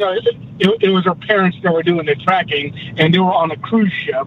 And it's like, at the time, 16, she's 18 now. It's just like, what the hell? Because my first cruise with my brother, my family, my parents and my brother, I was 13 years old, and the moment that boat left the port, we were on our own. We had to fend for ourselves like a proper Gen Xer. Stuff like my parents didn't give a rat's ass where my brother and I were, because as long as we were on the ship, it was cool. I guess if I was 13 and there were crazy things on this ship, my parents might be like, yeah, you have to go here. You have to let us know where they are, but not put a tracker on us, but be like you got to be back at this time and not to do certain things, and we'd have rules, Well, they got apps now where it's like the whole family downloads the app on all their iPhones, and mom and dad can see where everybody in the family is all day, every day. And now that girl's an adult and she's fighting with her mom on the phone in an Uber, it sounds like they didn't successfully create a trusting, loving relationship. It sounds like they said to her. It sounds like they said to her, if you want to go, you have to put this on your phone. Was it like an agreement? No, almost? No. The whole family. 16 at the time. They were on the same ship, and so I didn't even know that they could work when you're out to sea. That makes sense. That's true. I bet if you're connected to the Wi-Fi, it's gonna work. Well, it's silly. Where could she go on the boat? Maybe there's a bar there. Or but still, even then, it's it's a pretty it's not really about safety, is it? How it's really just about seeing if she's talking to boys. How many people get murdered on cruises? I mean, I'm sure it's happened, but probably very little. Very few. Yeah, it only happened on one episode of Dexter, so.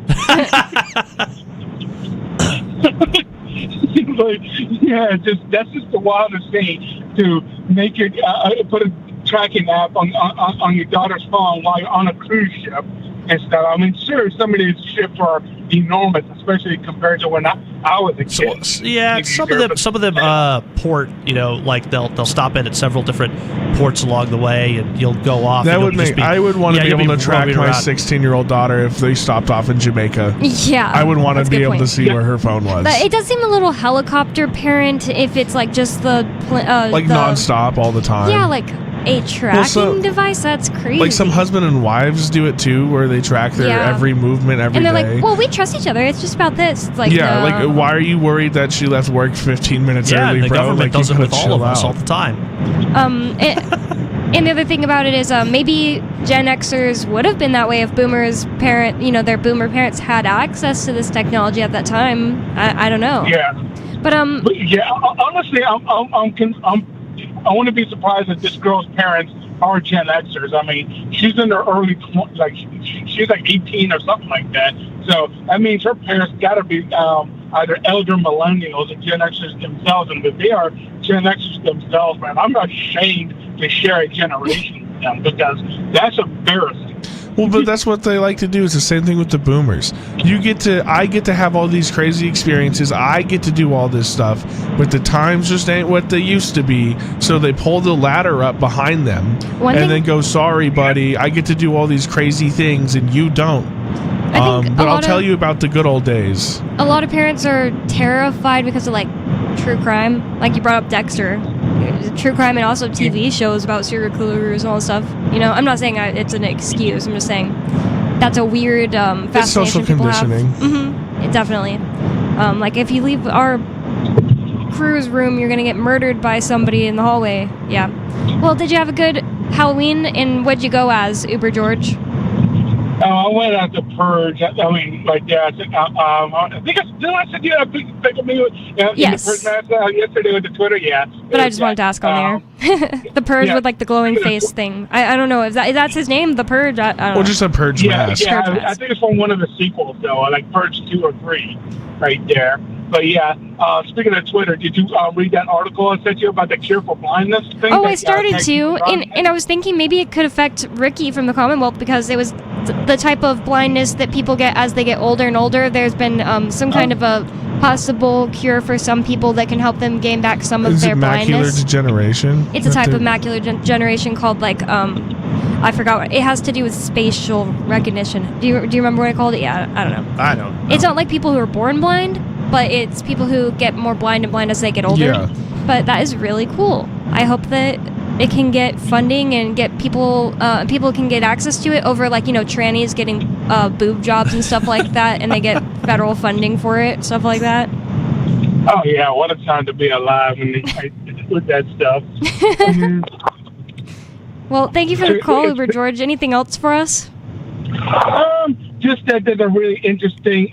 People are now using AI to make Motown versions of classic songs. They might want to check out. Like they did one of Eminem's song "Without Me," like a 1960s Motown thing, and another one with Evanescence's song "Bring Me to Life." Right there, you might want to go on YouTube and check both of those out. Okay, awesome. Thank you. We also heard recently like a bard version, like medieval bard version of "Yeah" by Usher. That was really good, like instrumental. Thank you for the call, Uber George. And yeah, I do think that sounds like a case of helicopter parents. And obviously they don't have a good relationship now, so those parents identify as attack helicopters. Thank you for the call, Uber George, and more Free Talk Live tomorrow. freetalklive.com for more.